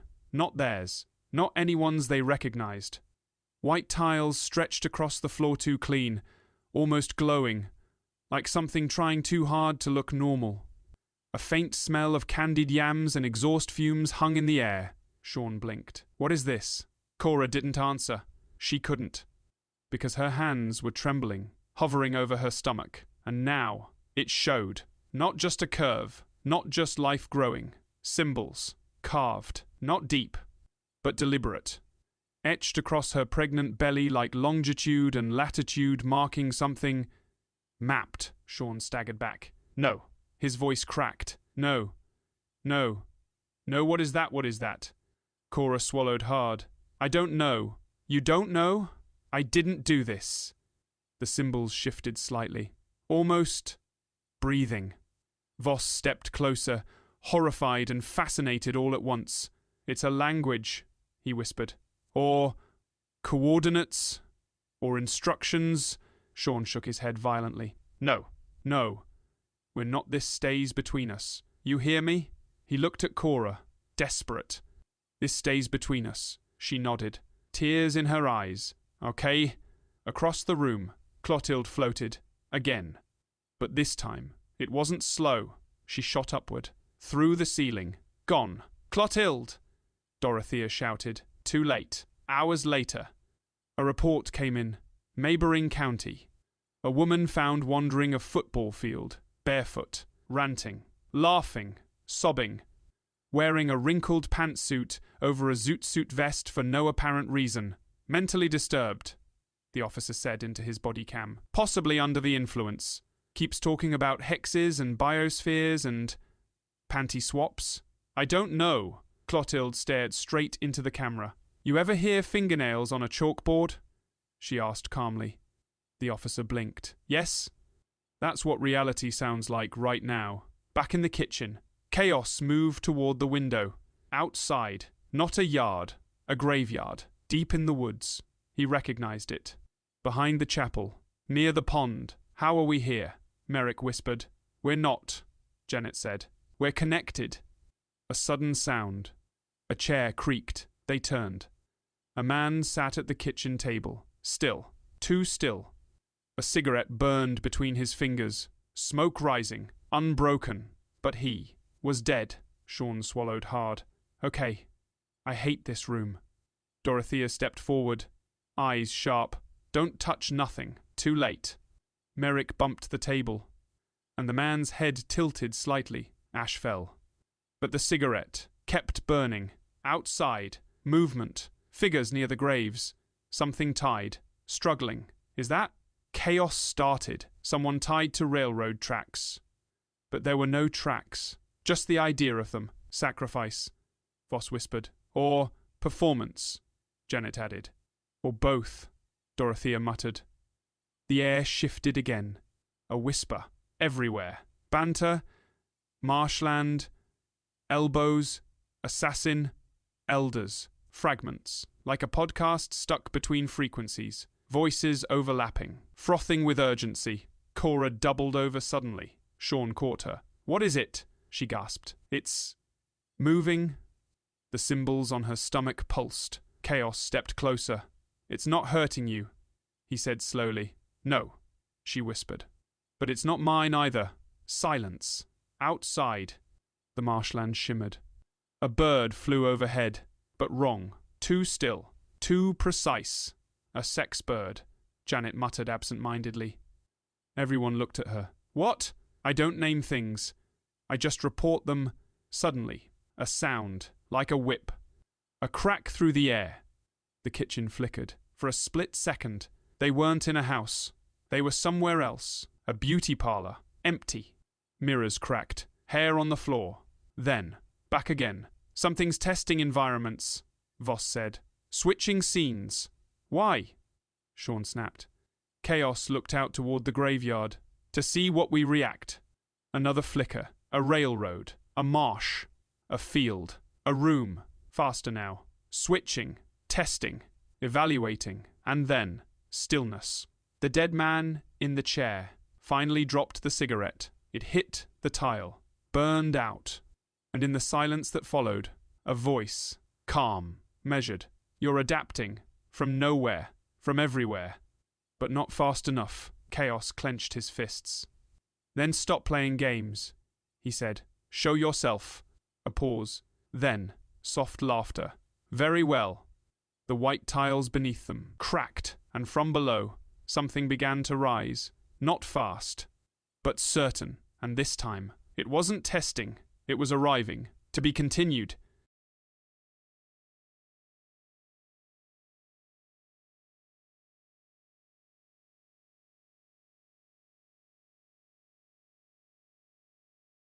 Chapter 44.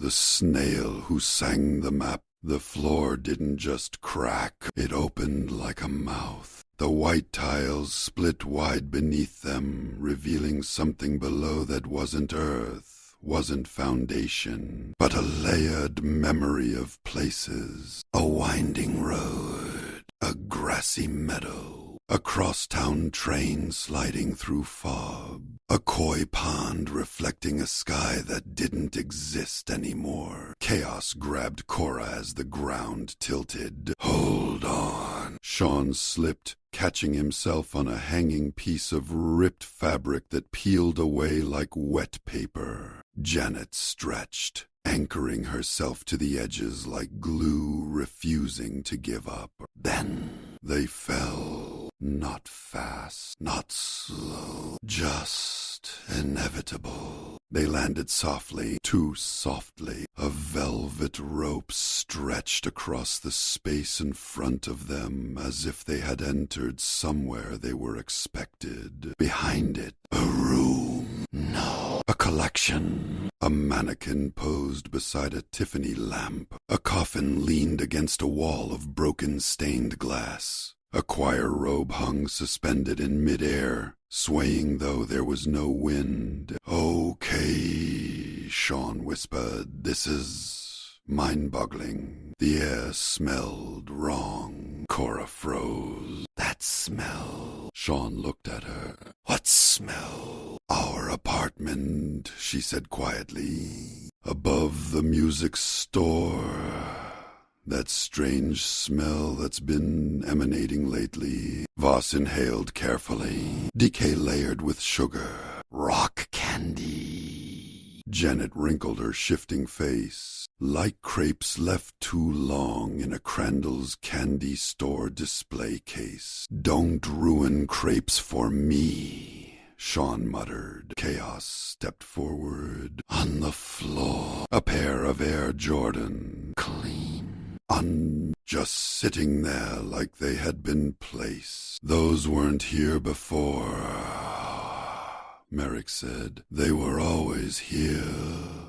Voss corrected. "Just not in this fraction of reality." "Great," Clotilde's voice echoed faintly from nowhere. "We're trapped in a math problem now." A sudden sound, humming, soft, precise, almost operatic. They turn. There, on the edge of a glass display case filled with old Cartier watches and scattered coins, a small snail, tiny, glowing faintly, and singing. "Actualariel." Janet blinked. "No." The snail finished its notes, turned slowly toward them, and spoke. "My name," it said with surprising dignity, "is Shoulda gave a dumb but never gave a fick." Silence. "Of course it is," Sean said. "I am an ally," the snail continued. "And you are late." Chaos crouched slightly. "You keep saying that," he said. "Late for what?" The snail lifted its tiny head. "For the function." "The what?"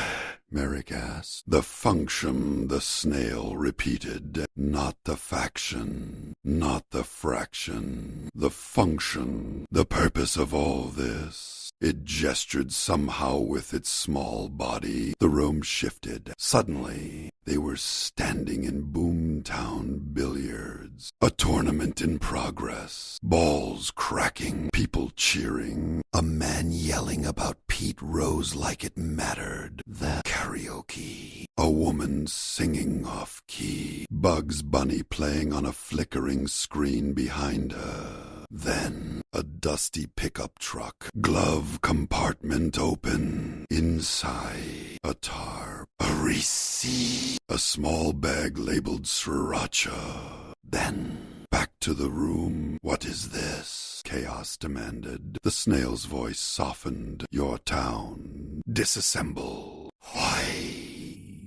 Dorothy asked. "To find the crude root," the snail replied. "The thing beneath the glitter, beneath the noise, beneath the panic and the mania." Cora doubled over again. Sean caught her. "Talk to me." "It's stronger," she whispered. "Whatever's in me, it's reacting." The symbols on her belly pulsed again. The snail turned toward her. "Yes," it said quietly. "That is the key." "No," Sean snapped immediately. "No, she is not some object in this." The snail didn't argue. "I did not say she was," it replied. "I said she is important." Chaos stood slowly. "So what do we do?" The snail's voice dropped lower. "You follow the bone drive." "The what?" Janet asked. The ground shifted again. A path appeared, made of bowl, leading away. into darkness. Every place you've been, the snail said, every river raft, every train, every road, it all leads here. And where does this lead? Voss asked. The snail paused, then said it plainly, to the origin. A sound echoed behind them. A child. They turned. A young orphan stood near the velvet rope, watching them. Still. Too still. Hey. Chaos said gently. You okay? The child smiled. Not kindly, not cruelly, just knowingly. I've been here longer than you, the child said. The snail went silent. That alone was enough to chill the room. Don't trust him, the snail whispered. The child tilted its head. I'm not what I seem. No kidding, Janet muttered. The lights flickered. The choir robe twisted. The coffin creaked open slightly. And somewhere deep within the space, something began to laugh. Low, slow, like it had been waiting for them to arrive. Chaos looked at the path, then at his friend, then at Cora. We keep going, he said. Dorothea nodded. Yeah. The snail began to hum again, soft, guiding, and one by one they stepped onto the bone drive, into whatever waited at the origin, to be continued. Chapter 45, The Parable Beneath the Graph. The bone drive didn't crunch under their feet. It absorbed them.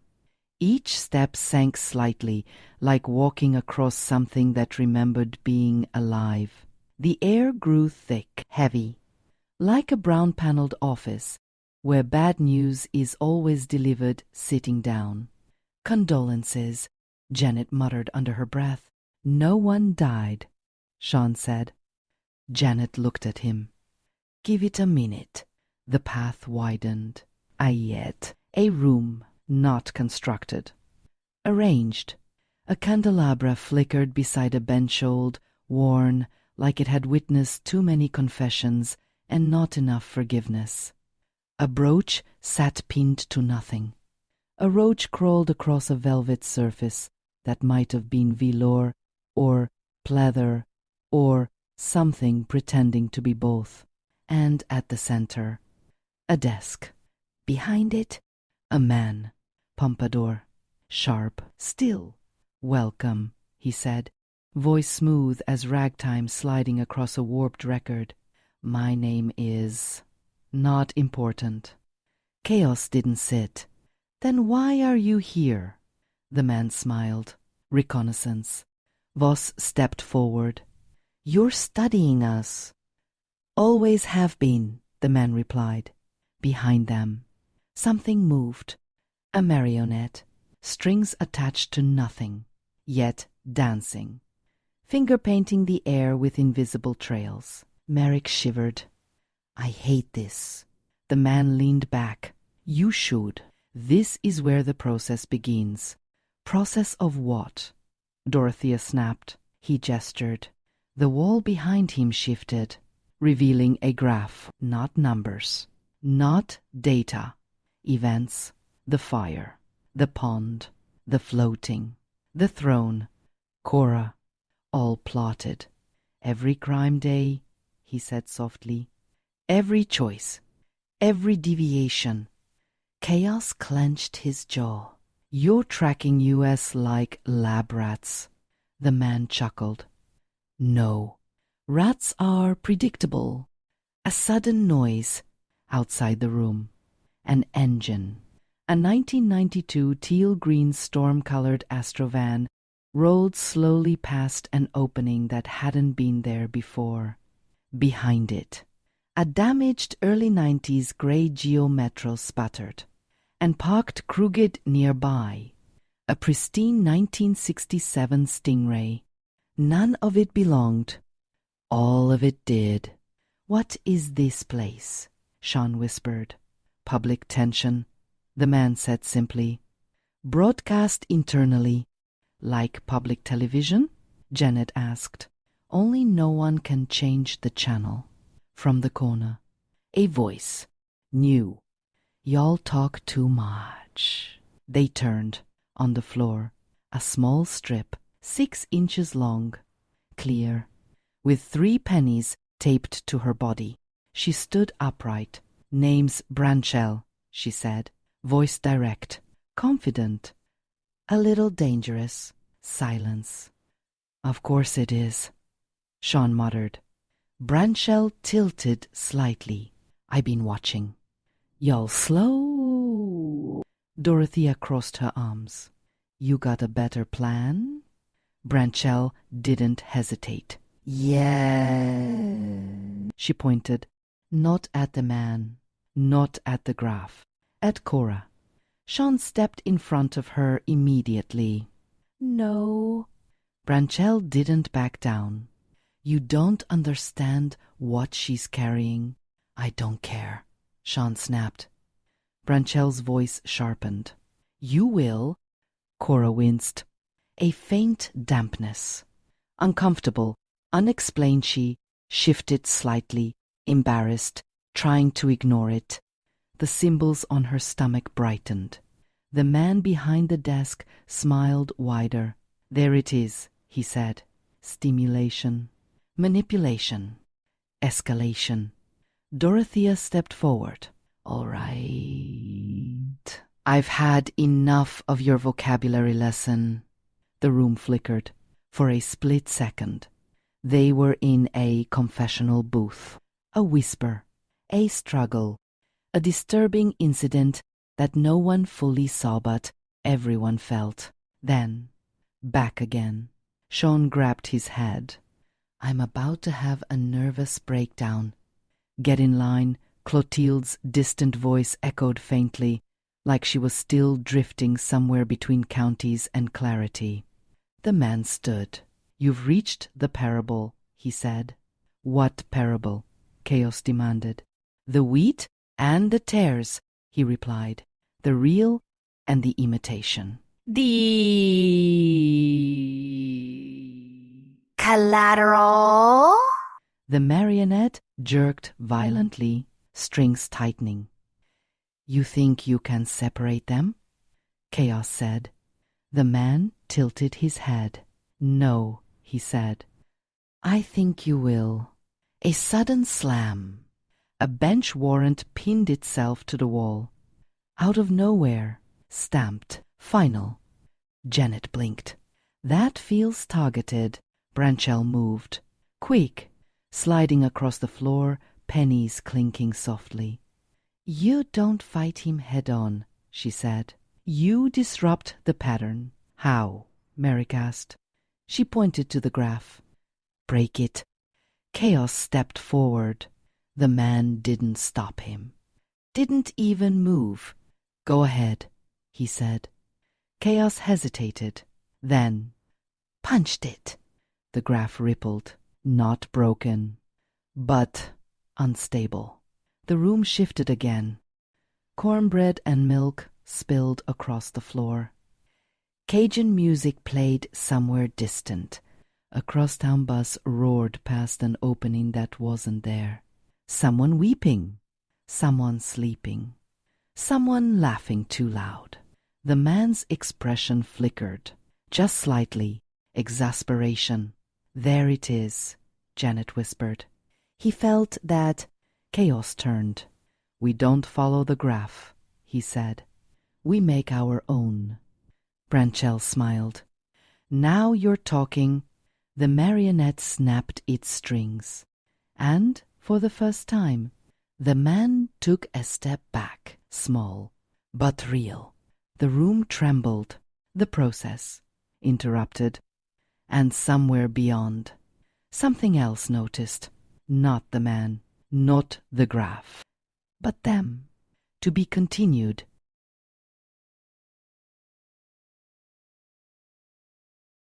The Alabaster Almanac. Chapter 46. Branchell and the Code That Bled Colour. The graph didn't shatter. It balked. Lines that once moved with cold, confident precision now stuttered walking instead of marching, hesitating like something unsure of its own authority. "Good," Branchell said. Her 3 pennies clicked softly as she shifted, catching the flicker of unstable light. Now it's inconsistent. Chaos looked at her.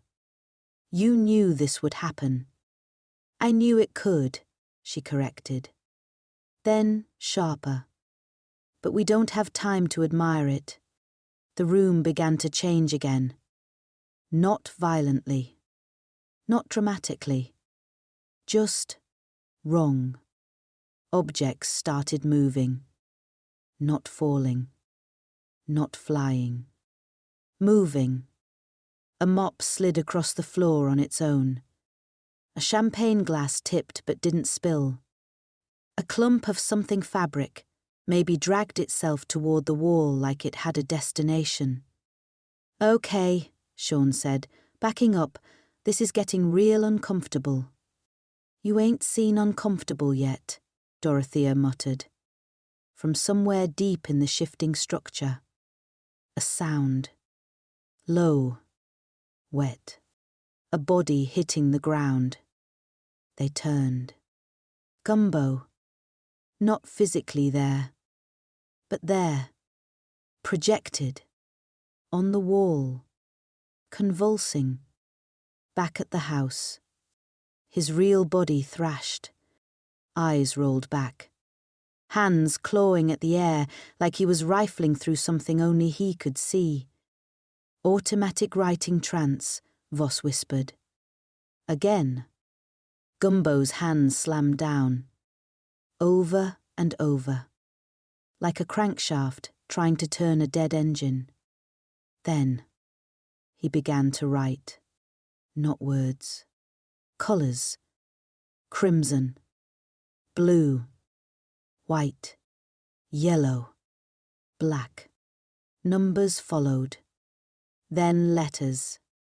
Then symbols that looked like cave art mixed with something. Chaos stepped closer to the projection. "What is it?" Branchell didn't answer right away. She moved. Fast. Sliding across the warped surface, examining every mark. Every flicker. Every shift. "This ain't just writing," she said finally. "This is a message." No kidding. Clotilde's distant voice crackled faintly, like she was still caught between counties and sanity. Branchell ignored it. "Colours matter," she continued. "Letters matter. Numbers matter. But the order that's where the truth hides." The projection flickered again. Gumbo screamed. Once. Then went still. The message locked in place. Silence. "Read it," Chaos said. Branchell didn't. She interpreted. "Blue, white, crimson," she murmured. "Veil. Stage. Streamers." The room responded. A long blue carpet rolled out beneath their feet. White and blue streamers dropped from nowhere. A stage formed ahead. Rickety but deliberate. "Parable of the wheat and the tares," she continued. "Separation delayed, not denied." The man from before flickered at the edge of the room. Watching. Less confident now. "Yellow," Branchell said. "Supplies. Offering." Midnight. A table appeared. Covered in strange objects. Conch shells. Rubies. Collard greens. A cracked champagne bottle. Something labelled Vivance. And a folded prenup. Sean blinked. "Why is that here?" "No idea," Janet said. "But it feels legally binding." "Black," Branchell said quietly. The room dimmed. Corpse. Veil. No and void. The floor beneath them cracked again, revealing something underneath. A body. Wrapped. Still. "Okay," Merrick whispered. "I officially hate this chapter." Chaos stepped forward. "What's the code mean?"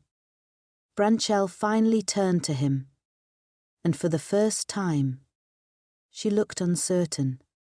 "It's not just a message," she said. "It's instructions." "For what?" She pointed. At Cora. The symbols on her stomach glowed brighter now. Almost unbearable. "It's tied to her," Branchell said. "To what's growing." Sean stepped in again. "No." Branchell didn't back down. "You want to save this town?" She snapped. "You want to stop whatever's coming through that orphan, that thing pretending to be a child." As if summoned. A sound. Behind them. The orphan. Standing there again. Smiling wider this time. Not human. Not anymore. "You're getting close," it said. Voice layered. Multiple. Dorothea stepped forward. Back up. It didn't. Instead, it crouched. Climbing the wall sideways like gravity was optional. Murmuring something low. Almost playful. "Trouble," Janet whispered. "Yeah," Chaos said. "Big trouble." The orphan tilted its head. "You think you're solving something," it said. "But you're just reaching." Its voice dropped. "Teaching yourselves how to fail." Branchell snapped. "Not today." She launched forward. Fast. Gluing herself across the symbols on the wall. Rearranging them. "Chaos!" she shouted. "You gotta trigger it." "How?" "Blood or belief," she yelled. One of the two, preferably both. Chaos didn't hesitate. He stepped onto the stage. The blue carpet beneath him pulsed. The streamers snapped tight. The air thickened. Stifling. Like something enormous was about to push through. He raised his hand and spoke. Not the old incantation. Something new. Something built from everything. The river. The fire. The graph. The code. The pain. The love. The refusal. The room shook. Thunderous. The orphan screamed. For the first time. Not playful. Not mocking. Fearful. The symbols flared. Glorious and bizarre. Bleeding colour into the air. The body beneath the floor dissolved. The stage cracked. The man disappeared. And the code, finally, made sense. Not as words, but as direction. Forward. Always forward. Even if it meant walking into something worse. The orphan dropped to the ground, shaking. "You don't understand," it hissed. Chaos stepped closer. "No," he said. "But I'm done being taught." The room collapsed inward. And for the first time, they weren't reacting. They were leading. To be continued. The Alabaster Almanac. Chapter 47. The Greenhouse Confrontation. The collapse of the last room didn't send them back. It scattered them forward. Chaos hit dirt. Warm. Damp. Alive. He pushed himself up and immediately smelled it. Sweet. Rotten. Pralines. And prawns. Grey. Muttered. Now the Apocalypse smells like a candy shop in Mina. Around him, the town had changed. Again, people were panicking. Not the usual. A woman screamed in the street, not in pain, but confusion. I can feel something moving, she cried. And then another voice, another street, another scream. Then hatching. Chaos froze. Across the road, a man collapsed, convulsing, not like Gumbo. This was different. His stomach shifted, not violently, but unmistakably. Something inside, trying to get out. No! Sean shouted from somewhere behind him. Cora clutched her stomach. The symbols now glowing green, like ivy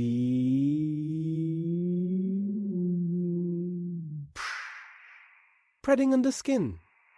No, this isn't happening,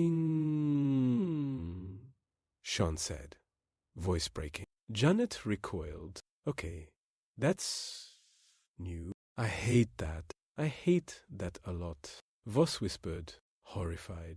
Internal incubation.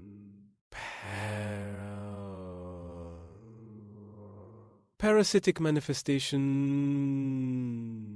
This is deep level. Mind-boggling. Chaos turned.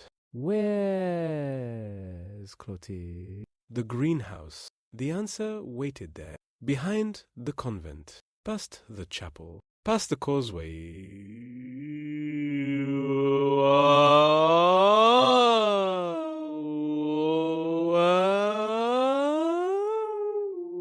Stood the greenhouse. Glass cracked. Humidity thick. Green ivy crawling over. Everything like it owned the place. Inside, Clotilde. Again.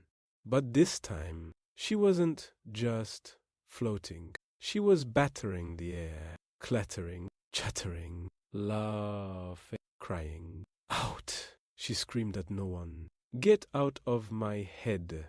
Standing across from her. A man. Massive. Distorted. Profitable. Recently.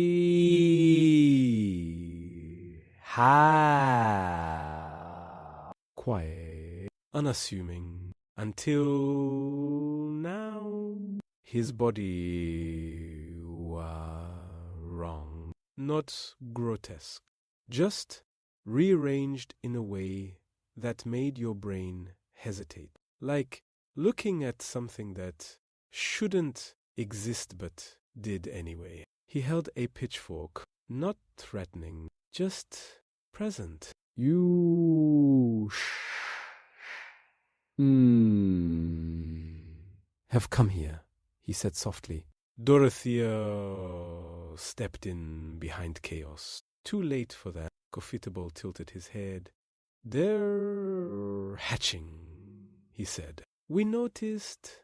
Janet snapped. Clotilde screamed and suddenly shot upward, smashing into the greenhouse ceiling.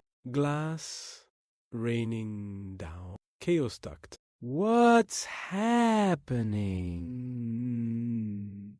Two. Merrick shouted. Profitable answered. Profitable answered calmly. She's resisting. Resisting what? Chaos demanded. The ritual. Silence. What ritual? Dorothy asked. Profitable gestured outward, toward the town. Grassroots, he said, spread through panic, through suggestion, through symbols. And the eggs? Sean shouted. Profitable's expression didn't change. Not eggs, he said. Seeds outside. A street trolley crashed into a pole. Volleyballs rolled down the road for no reason. A man tackled another over nothing. A woman with a black eye wandered past,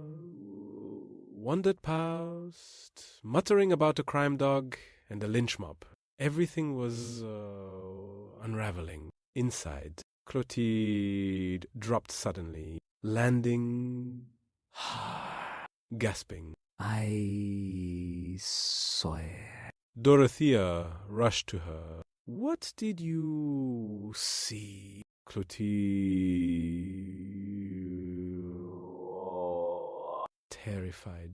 A chapel. Underground. A secret ritual. People lined up like it's a minstrel show gone wrong. She shook violently. Why? Chaos demanded. Clotilde's voice cracked. Ooh.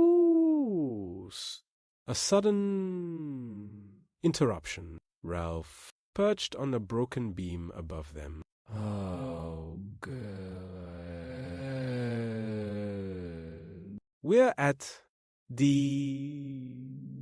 Everything is horrifying and symbolic part of the evening. Ralph... Chaos snapped. Not now. Oh,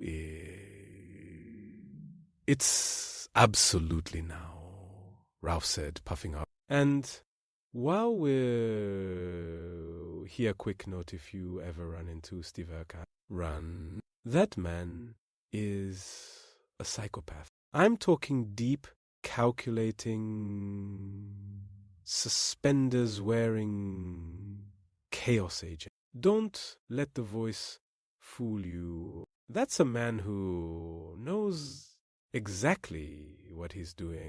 Stay out of his way.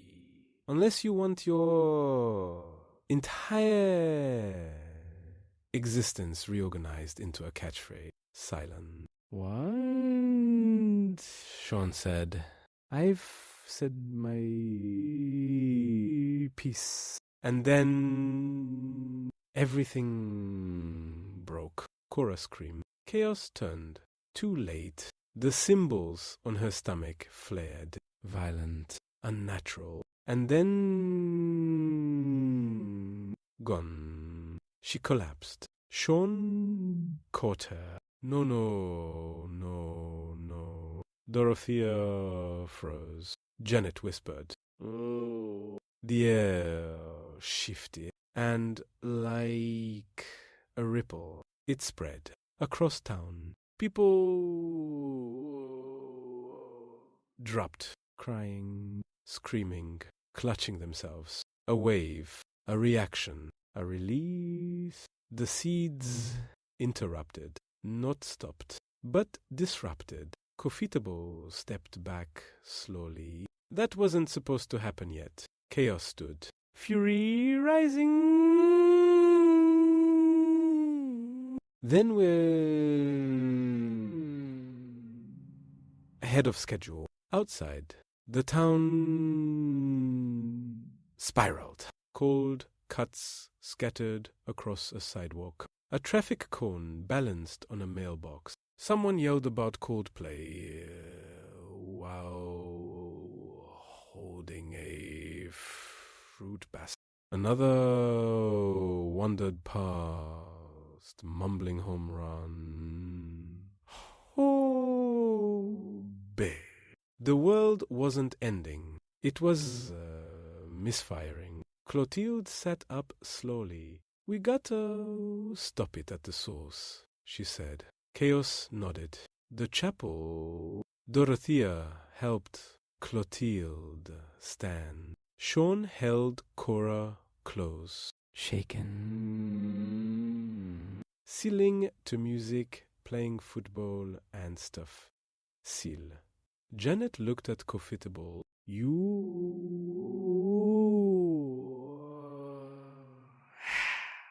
She asked.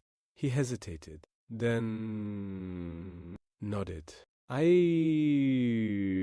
To maintain things, he said. Guess that includes reality now. Ralph flapped down beside them. Well,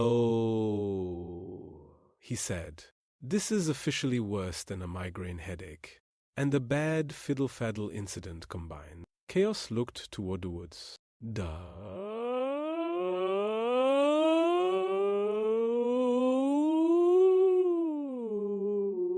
Waiting, the chapel, where it all started. And when, if they were right, it could all... Or finally... What had been growing underneath everything? To be continued.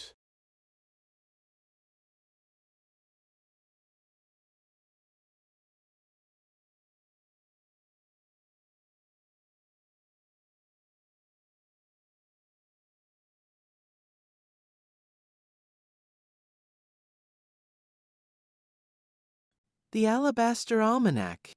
Chapter 48. The Chapel That Remembers Everything. The walk to the chapel felt longer than it should. Like distance itself was lingering. They moved past the pond. Still. Too still. A fresh corpse lay half-submerged near the bank face down, unmoving, like it had simply decided to stop participating. Sean flinched. We're just ignoring that now? Dorothea didn't slow.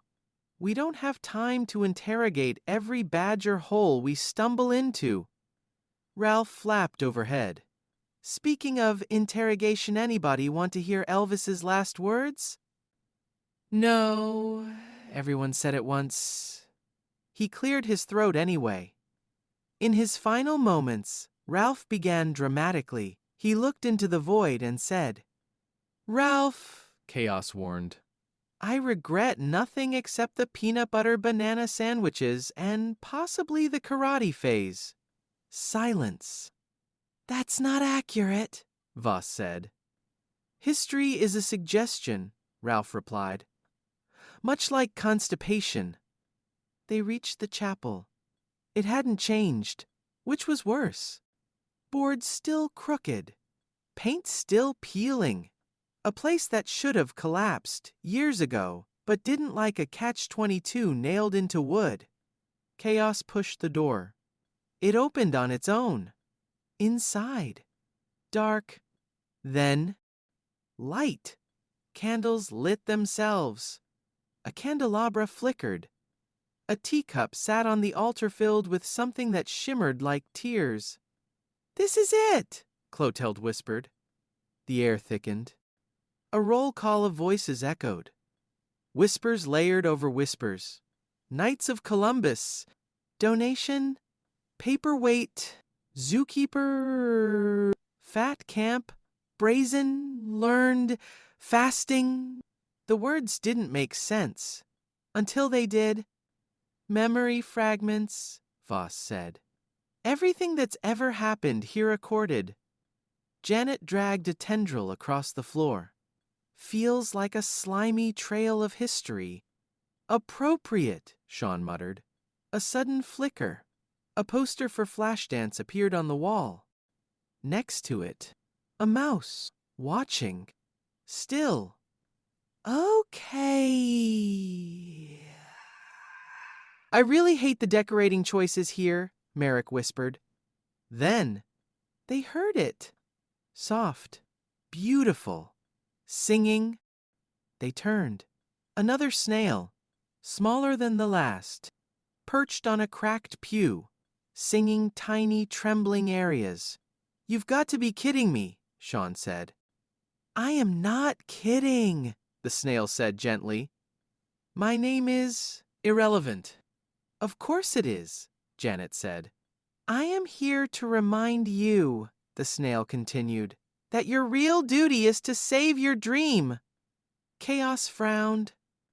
What dream? The snail tilted slightly. The one you forgot when things became practical. A beat. Then, the chapel shifted. A rock quarry appeared behind the altar. A hotel floated briefly overhead off-road, gliding, impossible. A dash cam replay flickered in mid-air showing someone being loaded to the hospital. A woman screamed about accidents Canadian, of all things. None of this is linear anymore, Voss whispered. It never was, Dorothea said. The floor cracked, revealing a clump. Cells, pulsing. Jackpot, Janet muttered. Cora stepped back instinctively. Sean held her tighter. We're not letting anything else happen, he said. Chaos stepped forward. What is it? The snail answered. Origin. The room trembled. A figure began to form. Not the orphan. Not the man. Something older. Wearing a jean jacket. Suspenders. Work boots. A fur coat draped awkwardly over one shoulder like it couldn't decide what era it belonged to. It smiled. Trust the process, it said. Chaos shook his head. No. The figure tilted its head. Blindsided, it said softly. That's what you are. Every time. It stepped forward. Gliding. Your world is overhauled like an engine, it continued. Taken apart. Reassembled? You call it terrorizing. I call it enhanced understanding. Janet leaned toward Chaos. I don't like this guy. Yeah, Chaos said. Me neither. The figure gestured. Images exploded outward. Molly's in New Iberia. Sugarcane fields. Okra. Gumbo. A table covered in tripe and menudo. A karate class in Tokyo. A casino jackpot blinking lucky day. An all-night buffet where no one was eating. Everywhere, the figure said. Everyone. Chaos stepped closer. What do you want? The figure smiled wider. Not what, it said. It pointed. At Chaos. Silence. Me? Chaos said. You are the variable, the figure said. The inconsistency. The anomaly in the graph. Branchell slid forward, sharp. Or the correction, she snapped. The figure looked at her. Interesting. It crouched slightly, studying her. Small, it said, but not insignificant. Branchell didn't flinch. I don't need size, she said. I just need timing. Chaos looked at her. What do we do? She didn't hesitate.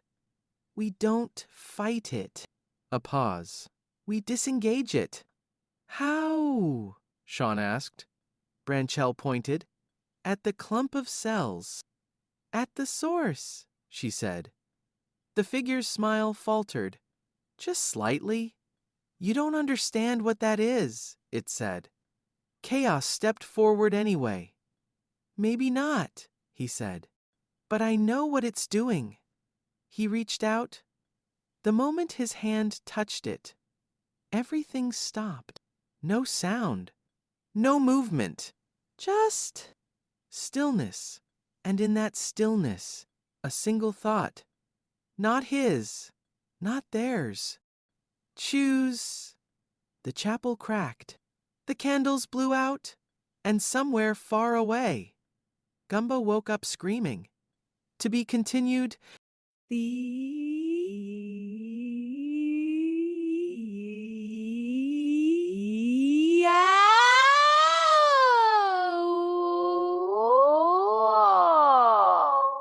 Chapter 49. The Mirror, the Boy, and the Song That Shouldn't Were. The chapel didn't collapse. It exhaled them. Chaos stumbled back into the convent hallway, lungs pulling in air like he'd been underwater too long.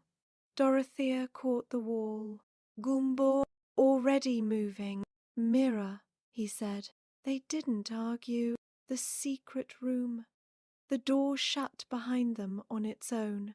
The mirrors lit up, not softly, not gradually, violently, and there she was, Conception, not calm, not wise, furious. Her reflection cracked across the glass like lightning trapped behind silver. Her stone-washed jeans looked torn, snakeskin boots scuffed, her face alive with something dangerous. "You let it get this far?" she snapped. Dorothea stiffened. "Now hold on." "No," Conception barked. "Don't you hold on me." The mirror trembled. "You had the chance to anchor it," she continued, voice rising, "and now it's invincible in ways you don't even understand yet." Gumbo stepped forward slowly. "What are we missing?" Conception leaned closer, eyes burning. "You're treating this like it's external," she said. Silence. "It's not," she hissed. The words landed differently for each of them. Dorothea felt it like pressuring, drilling into her chest, a realization she didn't want. Gumbo staggered, slightly reeling, like a wise man suddenly realizing he'd been reading the wrong book. Chaos froze, because for him it felt like recognition. "It's us," he said quietly. Conception didn't nod, didn't confirm, but she didn't deny it either. "You better figure it out fast," she said, "or next time I won't be this vivacious about it." The mirror went dark. Silence. "Well," Dorothea muttered, "she's in a mood." Chaos didn't laugh. "Blind school," he said suddenly. "The blind school." The crowd had gathered. Word spread fast. Scott had returned. The last time, years ago, people called it a miracle, a migration of something divine.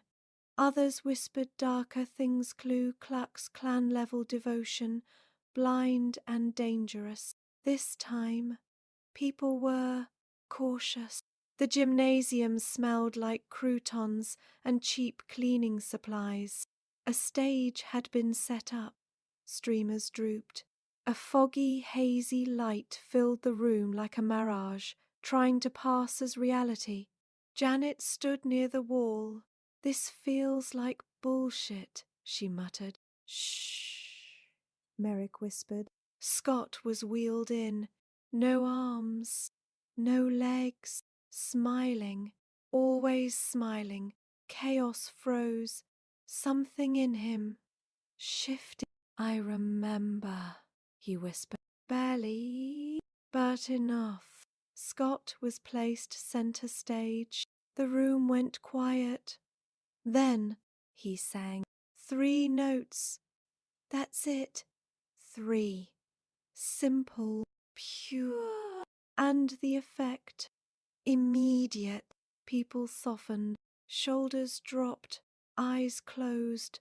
A woman who had been sobbing suddenly went still. A man who looked ready to fight just sat down. "He's anchoring them," Voss whispered. "Emotional stabilization, or controlling them," Janet said. "No," Chaos said quietly. "Not control," Scott kept singing. And then the crayons came out. A small table rolled onto the stage. 3 crayons stood upright.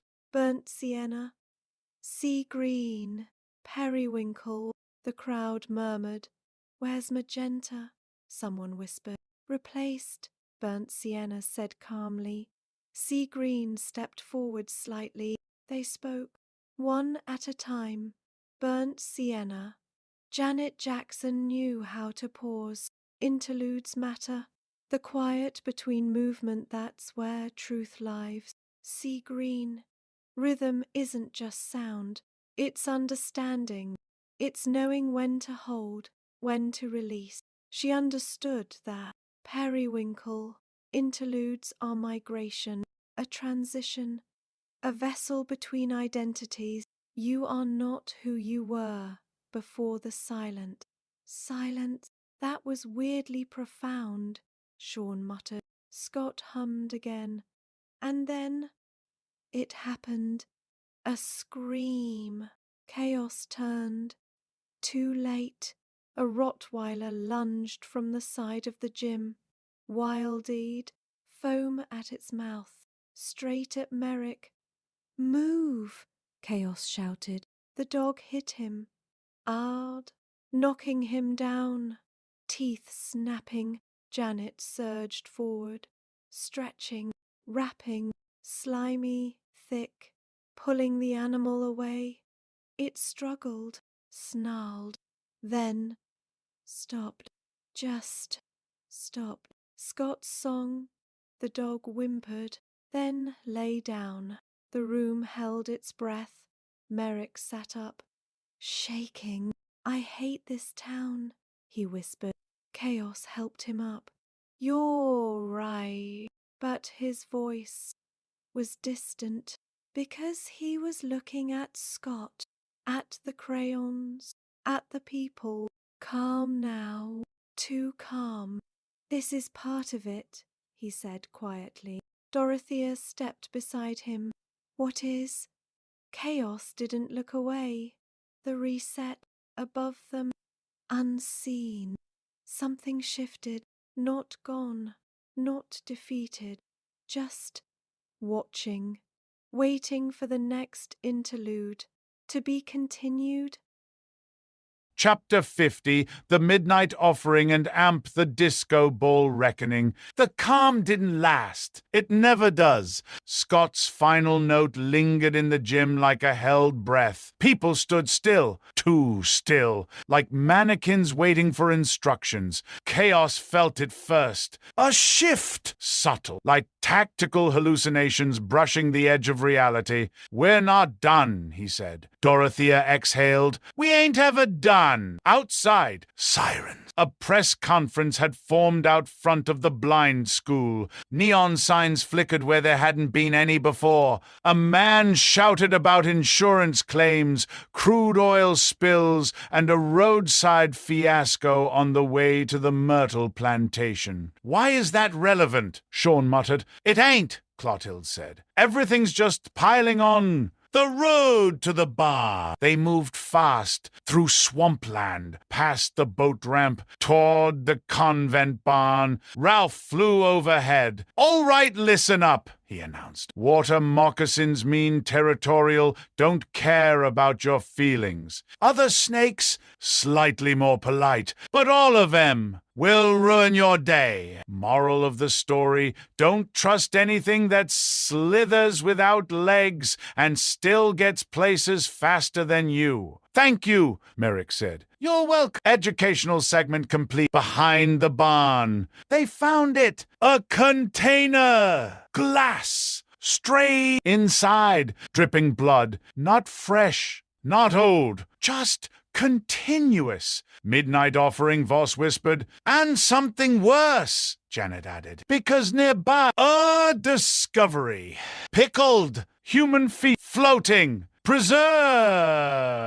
Nope, Sean said immediately. Dorothea didn't look away. Wheels of justice turning real slow today. Then a scream from above. They turned. A man dangled from an 11-story balcony of a building that wasn't there before. How is that even? Merrick started. Don't ask, Chaos said. The man slipped, then froze midair, like gravity had second thoughts. Near the bar. Another situation. A stinky character, unkempt, sweating, muttering had someone tied to a post. Not graphic, but clear enough. Confess! He shouted. Confess everything. The Tide Man groaned. I already told you there's nothing. Janet stepped forward. Yeah, we're shutting that down. She extended. Rap pulled the aggressor away. No torture today, she said flatly. Then a sudden pratfall. Clotilde slipped in mud, hit the ground, and burst out laughing. I can't, she wheezed. I just can't. Then Sean froze.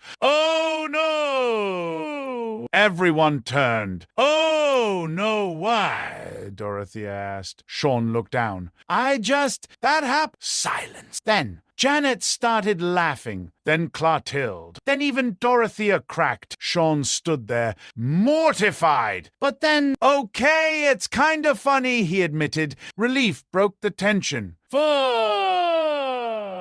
They were just people again. Then it happened. The unspeakable. Behind the barn, light erupted. Not fire, not energy, something else. A mind-boggling, astonishing shift. Like reality folding in on itself and confessing it had no idea what it was doing anymore. Chaos stepped forward. This is it! The container shattered. The blood stopped. The air clear. The finale. Music from nowhere. A disco ball descended over the convent courtyard. Light spun, flashing. Impossible!